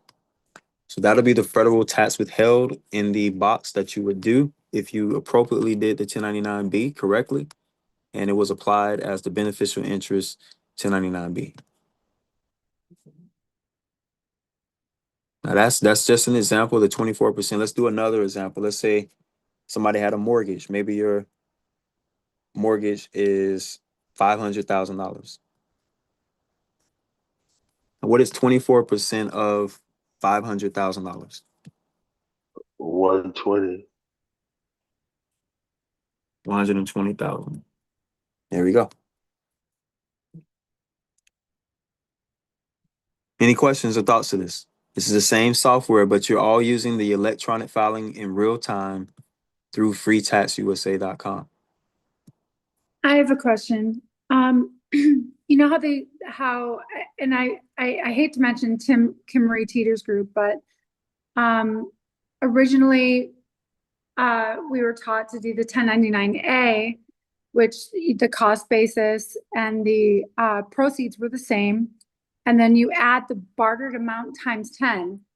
And then on the second B, you become now the payee and the debtor becomes the payor. And then you add the 24% of that bartered amount that was times 10. And they said that was the 24% that you would claim.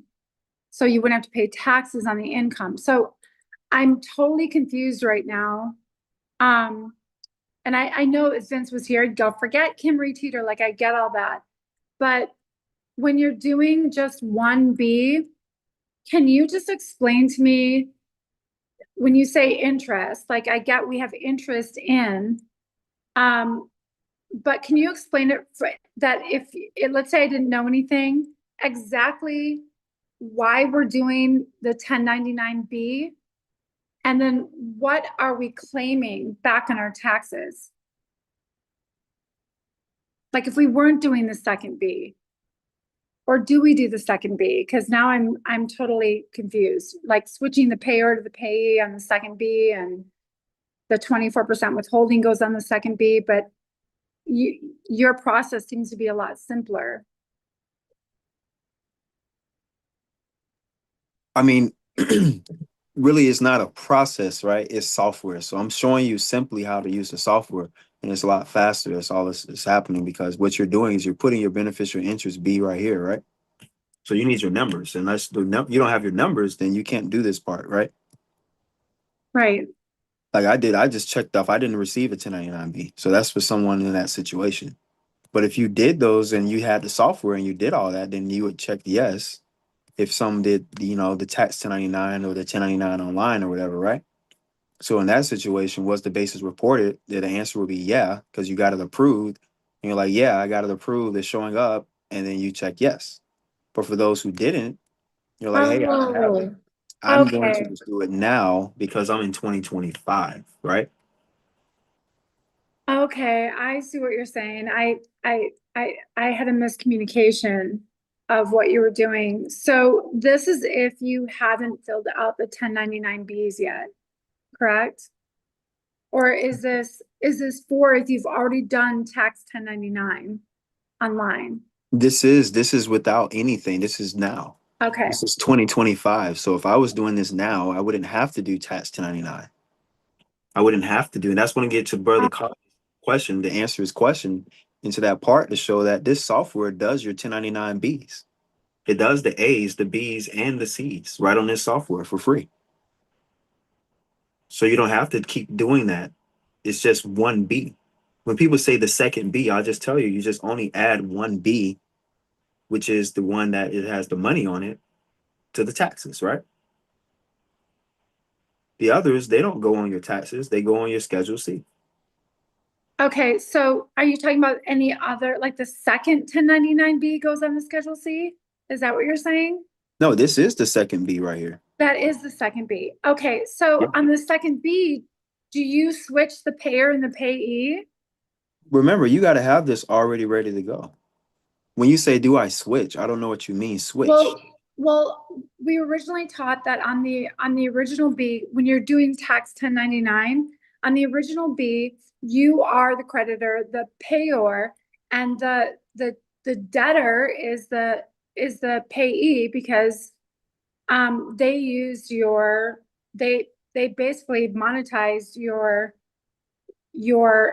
monetize the investment. Like the courts would monetize, by taking money out of your estate, investing them into bonds. So you're letting them know by reporting that you are the payor and the courts were the payee. And then we were told that, and I thought it totally made sense, but we were told that on the second B, like you do the times 10, the bartered amount, and on the second B, you put the bartered amount, the times 10 amount in the cost in proceeds, and then you take out the 24% on the second one, but then you switch the payor and the payee. So now the payee becomes, let's say, the courts, and the payee is now your sole prop, your name in all caps. So it shows that they pay you. So I'm hoping that you can clarify that, but maybe how I'm presenting it may be confusing. I don't know. So Well, I mean, that's the point. That's why we don't say second B. We just stick with the beneficial interest B is what you're adding to your 1040 tax return. Because it has the money on it. It has the federal income tax withheld. So that's the whole point. So if it doesn't have federal income tax withheld, we don't need to add it to the tax return. Right here on the software. So I hope that helps. I mean, when you keep saying the second B, that's fine as long as you're adding the correct B to the software, right? I guess I just need confirmation on what is the correct B because I want to go with what you're doing, but I've done so much already on that tax 1099 that if I have to go back and fix anything, I kind of need to know because I don't want to move forward unless I know I've actually filled out all the forms correctly in the first place. Because I did do the first B with a bartered amount times 10 allowed by law. And the second B, I switched the payer and the payee to show that now they have to pay me. And then I took out the 24%. So does anybody But I hear what you're saying, but you still haven't finished anything. You just did the A, the B, and the B. That's all you're saying you did, and you're doing. Yes, But yes. you haven't added it to your 1040 as the foundation of all of this information. No, I haven't done that. No, what she's saying, she switched the creditor. So I know what you're saying. She Yeah. switched the payer to the recipient, and she's the recipient, and the company's the payer. I get that part, but did you add the information to your 1040? That's what I'm asking everyone. No, I haven't done that. I just want to know which one do I put in there? Which one of the B's do I put in there? I just want to make sure that I'm doing it correctly. That if I filled them out incorrectly, I just want to know. Well, yeah, this is it right here. I just explained to you how it works. Look, as soon as I tried to do that 24%, right? We went into the example, $100,000 sale proceed. All But right. with your process, I don't think y'all switch the payer and the payee. Y'all keep them. What do you mean? What- Yeah, I don't have a name. Well, What do what you Vince had stated is that we keep it the same way on both the first B and the second B. We keep them the same way. We gonna be always the creditors. Okay. Mm-mm, Well, that's yeah, I not don't true. know. I don't know what you're saying. That is not the way it Mm-mm. works. He switches them too. Well, yeah, When he teaches it, he switches them too. yeah, So it's the what you're same. doing on the first one is you're adding up everything. You're doing the claiming, and then when you do the second B is what he's adding. That's what goes on free tax. That's The For the fine. second. That's second the B, you gonna switch from being a creditor to the debtor. no, no, Yeah, no. because You're thinking that it's like you're gonna switch. It's not a switch. It's like you gotta make sure you're saying it to yourself correct, right? Because if you're not a recipient, then what are you then? Are you just right. the payer only all the time? You're just a payer? Okay, so on a second B, I'm not gonna be the payer. We don't That's what say the you're second saying? B. We just say your beneficial interest. Okay, okay, the beneficial interest. The bank is gonna be the the payer, the creditor. It's not creditor on the B. It says payer. The payer. Oh, Right. so he was okay. Right. Right. You gotta make sense. You gotta make this make sense to yourself, right? And we got brother Kazi has his hand up. We want to make sure Kazi gets his hand in there, but to kind of make sure you all grasp what happened, right? I'm gonna go right into that example in just a moment. Where if you put in numbers right here, you're going to be required to have information, and it has to be accepted by the treasury, and that's where you have to put that payer information in. Go ahead, brother Kazi. Okay, so yeah, so basically the software is going to submit it, right? Is going to submit the paperwork is going to send the 1099s to the entities.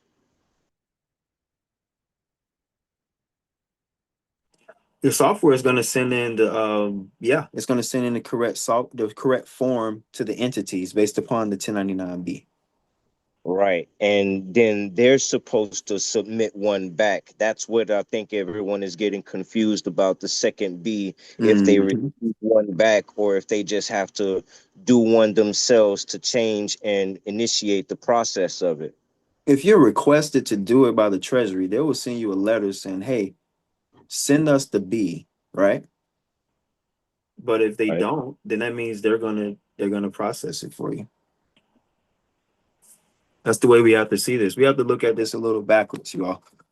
File your taxes first, send in your additional docs that's required next. Rather than try to have all these additional docs and then don't file your taxes and they're late. That's what I think is the problem.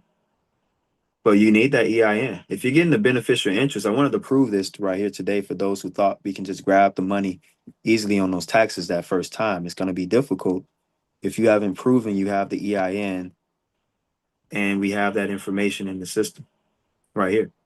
So you got to get that EIN in order to get that 24,000 right here that they say that you're getting back with that tax withheld.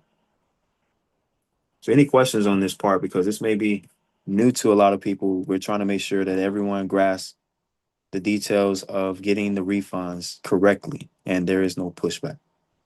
And now you're for now. We got two hands raised. Go ahead. Yeah, and sometimes on your tax transcripts, they block out half of the EINs of the entities that you're dealing with. Is there a way to to find the full EINs from the tax transcripts? That's very interesting. I think if you use the last four or the last of the EIN, it does work too, but the system on the free tax, unfortunately, won't work unless you type in the entire EIN according to the system right here. So I'm showing you that you must get the entire EIN in order to get the beneficial interest back through the software. Right, right. So when going backwards to like previous years and finding those entities with those things, I had EIN number that wasn't in the same year anymore. They had changed it. So I had to put the last four digits of the EIN along with the year, because it seems like they be trying to switch it every year or switch to a new hat every year or whatever. So the previous EIN for that year in that contract was completely different for the company of this year to date. Mm-hmm. They're servicers. They're different servicers. You need their EIN, and then you need the original creditor's EIN. That's for those who need to understand how that works. So if it's Right. a So mortgage, right, it's the same thing for that. the original creditor, because they'll sell it a few times and then it's different if they don't took you to court on it. There you go. Then the court is involved, so you need that EIN too. Right. Okay. You see how it goes? We got Kim, her hand is up too. Okay, thanks. I just want to get clarity because you were speaking about the 1099 on .com or something. So that would be for what? Because if you're saying that they file it on free tax, then why would you need to do the 1099 online, whatever that site you were talking about? Bingo. That's what I've been trying to explain. If you do it on time, you don't have to use the 1099 website. But even if you do it there, you still got to enter it here when you do it That's for the correct. when you get the Yes, return.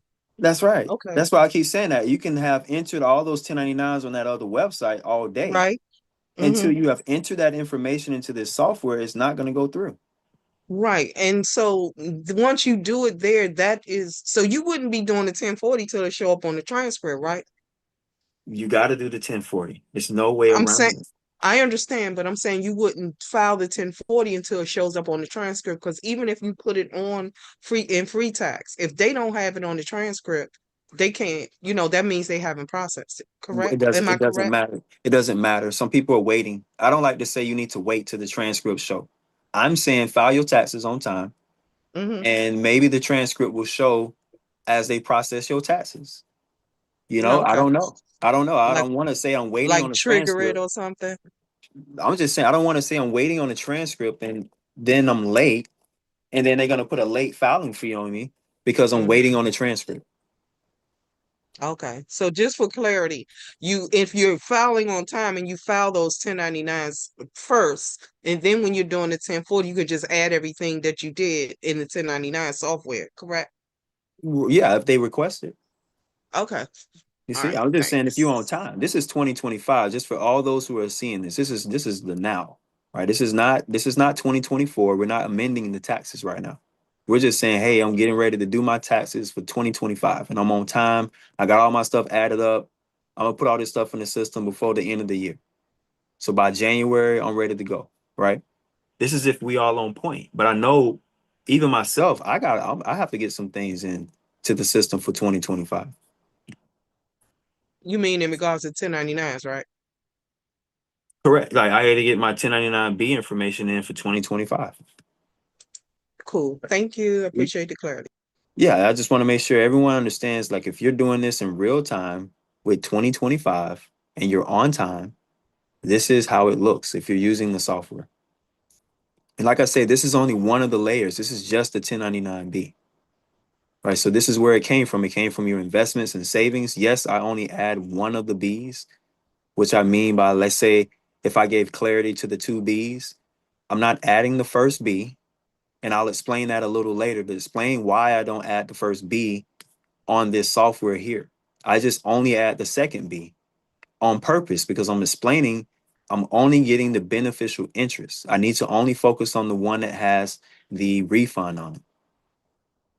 Now let's go to where I will put the other B. I went over that information last week. I told you all about, or I spoke or reminded us of the Schedule C. So you must do that on your Schedule C. Once you understand how to allocate the Schedule C, that is where your income or your expenses are going. Because most of those B's are expenses because you're the payer. So if I'm the payer, that's going to go right onto my business income that I just explained in the last video from last week when we talk about the Schedule C and how that's activating the sole proprietor and the business and so on, right? So this is business income. This is where that information goes, but I'm not going to go into that today. I'm just giving you all some layers to understand how this looks. And my income always come out as zero. I don't ever end up having a high income for some reason when I'm dealing with my Schedule C.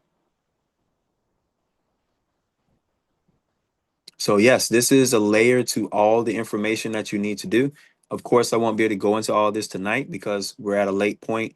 I only wanted to get into this information for about maybe 15 minutes and then go into a part where you're able to use, oh, sorry, I stopped sharing the screen, where you're able to use these tax returns, which I'll go into show like what you're doing with the tax return in the meantime until the check comes, until all that stuff is shown in the system. Your goal is really to get to this last part, which is the summary and the final steps, and you're going to use that tax return and give it over to your bank. So that is where you're going to be able to get in the meantime a loan, which we're going to start talking about your business loans that you can grab from your bank. Now, the business loan is very important for you to see from the business credit score because somebody went into this last week and I only have a little bit of time left. And I want to show you how that's totally different than the personal credit score. And the business credit score, I wanted to get into where's this coming from? Let me give you all just a small background because this may be new to somebody. They don't know about business credit score. So a business credit score is a numerical representation typically ranging from 0 to 100 that assesses a company's credit worthiness and ability to secure loans or business partnership. It is used to demonstrate how financially sound and reliable a business is and shows how likely the business is to make its payments on time. Business credit scores are used to determine credit worthiness for several things, including availability and rates of business loans. Here we go. So that you don't use your personal social anymore. You're going to use the business credit score for the business loan. Business credit cards, and payment terms. Strong business credit and responsible payment history can also reduce the cost of borrowing money. All right, so how do you check this? These are giving you, I like the AI, it's giving you all some of the answers right here. So I'm going right into my next example I was going to go into on how that much time was Duns and Bradstreet. So this is going to get to your business. I want to show that your business, your name also shows up on Duns and Bradstreet. And then once you see your name on Duns and Bradstreet, this shows that you are actually fully in the system as the way you need to be. The next is Experian Business. There is a business side to Experian. So we don't want you in Experian on the personal side anymore. We actually want your name to be found on the business side. So let me use that as an example and I'll close us out with this right here. And that'll get us to the money and the payments and the funds some of us are trying to get access to in the meantime. Let's say I don't have any funds, the Treasury hasn't sent me any money yet. Maybe I can leverage my tax returns to get a business credit card or something or a business loan. So that is where I would say one can go and begin to use these tax returns as well. And that's what I was able to do. I was able to use my tax returns in some form to get a business loan, which I'll get into a little bit later. Now, where you start at right here, as you see, it tells you small business, business, and so on. But I want to see if I can search and find my business real quick on Experian Business. Like I say, this is not the personal side. I don't know if they allow you to search your business and see on where you are. Solution, product name. What am I trying to do? Is a small business. Okay. Business credit. Manage your business, collect that. Search. Can I search for my business on here? I want to see. I think I did one time. I think I was able to search for my business.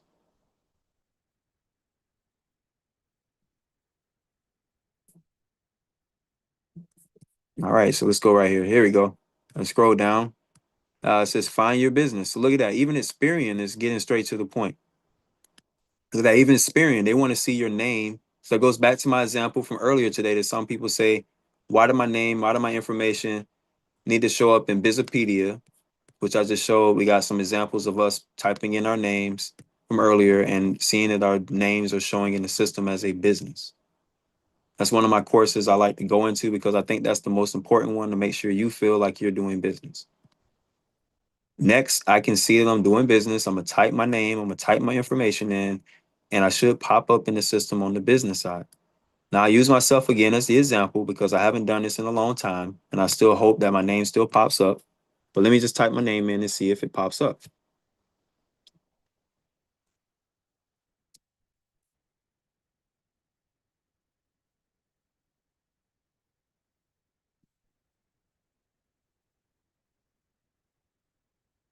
And I'm just going to do my name and the state that I'm in because I want to see what any other names pop up. My company.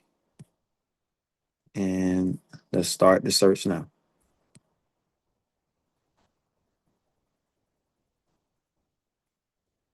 Wow, very interesting. Interesting. So this is actually popping up. There's other Wallaces out there, of course. I'm not the only Wallace. You see, that's why I just typed in the whole state. So there's other people. They've done this with their name or whatever name they're using. Look at this right here. State of Florida, Temple, Wallace L. Temple. Look at that. This is interesting right here. So this is my full legal name right here. It looks like the only part I see is all cap is that junior. So I see sometimes they capitalize certain parts of your name sometimes. So if you see that, it just means that the system sees a credit upon that name. But wow, this is amazing. I'm actually seeing some credit in my name already. So if I proceed right here, I should be able to go into, oh, look at this. Now I got to pay for some things. They say $200 annually to access that credit score, to access that report. And it's okay. This is the cost of doing business, you all. So we have to get to the point where we can see all that information within ourselves and get some funds to buy some of these packages. Outside of that, look at this, UCC. Whoa. They even got your UCC details. They got your last 4 digits of account numbers. Interesting. All right, so I just wanted to go into this. I don't have that much time, you all. So I wanted to give the last 5 to 10 minutes for any closing statements, any thoughts and shares. We thank you all for coming in this week. We got a lot of information to go over in a short amount of time. So we try to layer it in the most easiest way for you to understand it. If you need to download our chat, just go ahead and click on the right side of the chat, the 3 dots, and you'll see the chat. It'll have different ways that you can get the summary of the notes that we have in this meeting too. Also, you'll be able to visit us at universitytechnicians.com. I know the site is hard to navigate, but we tell everyone just to chat live. All you do is go straight to the website and just click on the chat live, and it does work easily every time. Everything else would be easy if you want to do the taxes. The taxes, as I show you, is being done on the software. We just walk you through and make sure there's no errors, there's no mistakes before you turn it in. So that's what you pay us for. You pay us just to be your support. We're not your tax lady. We're not your tax man. We're not the experts at taxes. You can also pay that through the software as well. And everything should be secure. So we want to make sure everyone understands how to do everything. We don't want you to feel that things can't be done, and just continually work on everything as you go. Other than that, that's my closing statements, closing thoughts. If anybody else have any comments, questions, or shares, feel free, and I'll yield the mic for now.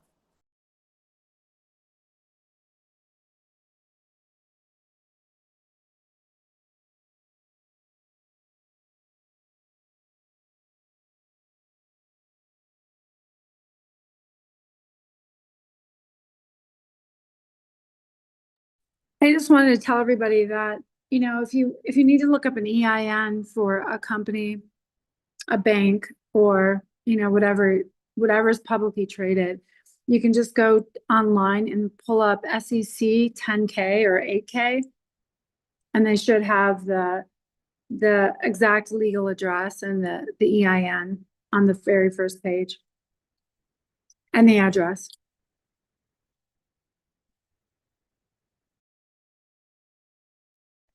Great class, Wallace. Thank you. Is this you said this being recorded? Can we you know, like re-listen to this again? Yes, thank you for attending, and I appreciate you all coming in as well. Yeah, short answer is yes. This is live. You actually can see this on YouTube. Oh, Sometimes the YouTube. videos Okay. are unlisted, so you have to go to Okay. our main website, universitytechnicians.com, Oh, and okay. click on videos. You'll be able to Oh, check out the videos on universitytechnicians.com/videos. okay. Thank you. Great class.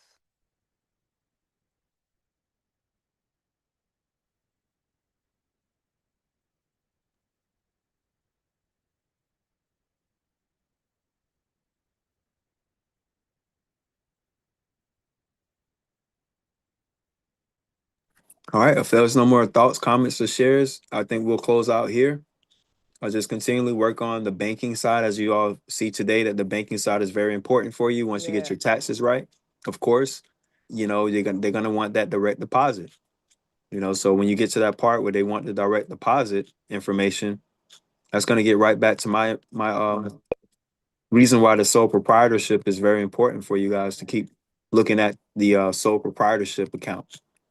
So you got to make sure that that's on point, because without the sole proprietorship, it'd be very difficult to navigate in their banking system. Okay. Just trying to make sure that that's plain. I know the trust can be used if you got the trust and you know trust in and out, the revocable living trust. Yes, that will work. But if you don't know it in and out, it's a very difficult task to do if you don't really understand how to maneuver with those revocable living trusts yet. So just want to make sure it's clarity to the information. That way there is no difficulty in seeing what it is, right? So for instance, you are the sole proprietorship. Mm-hmm. You have to operate your living soul. No one can do it for you. All right. The only way it works is if you are under a trust. Let's say, for instance, your household. At that point, you can do it for them because they're all under your household. But if it's a person that's outside the household, that person has to do it themselves. Okay. So I hope that helps for all the people who are helping other family members. You may be helping friends. You may try to help the world. You can't help the world until you help yourself. I know All that's right. right. That's the first things first, y'all. I'm telling you, I tried it. It doesn't work. If you can't help yourself, then you can't help others. So those are my closing words. Thank you all for attending. We're getting into next week, and we'll work on the banking system, a little bit more details of how you can start maneuvering this credit, using those tax returns, using different financial statements, using different assets, whatever it takes, so that we don't have to come out of pocket with any cash or money that we have to work for labor. But thank you all. Continue in next week and keep working. We'll get through Monday through Friday. Peace. Nightfall, Prosperity. everybody. Be safe out there.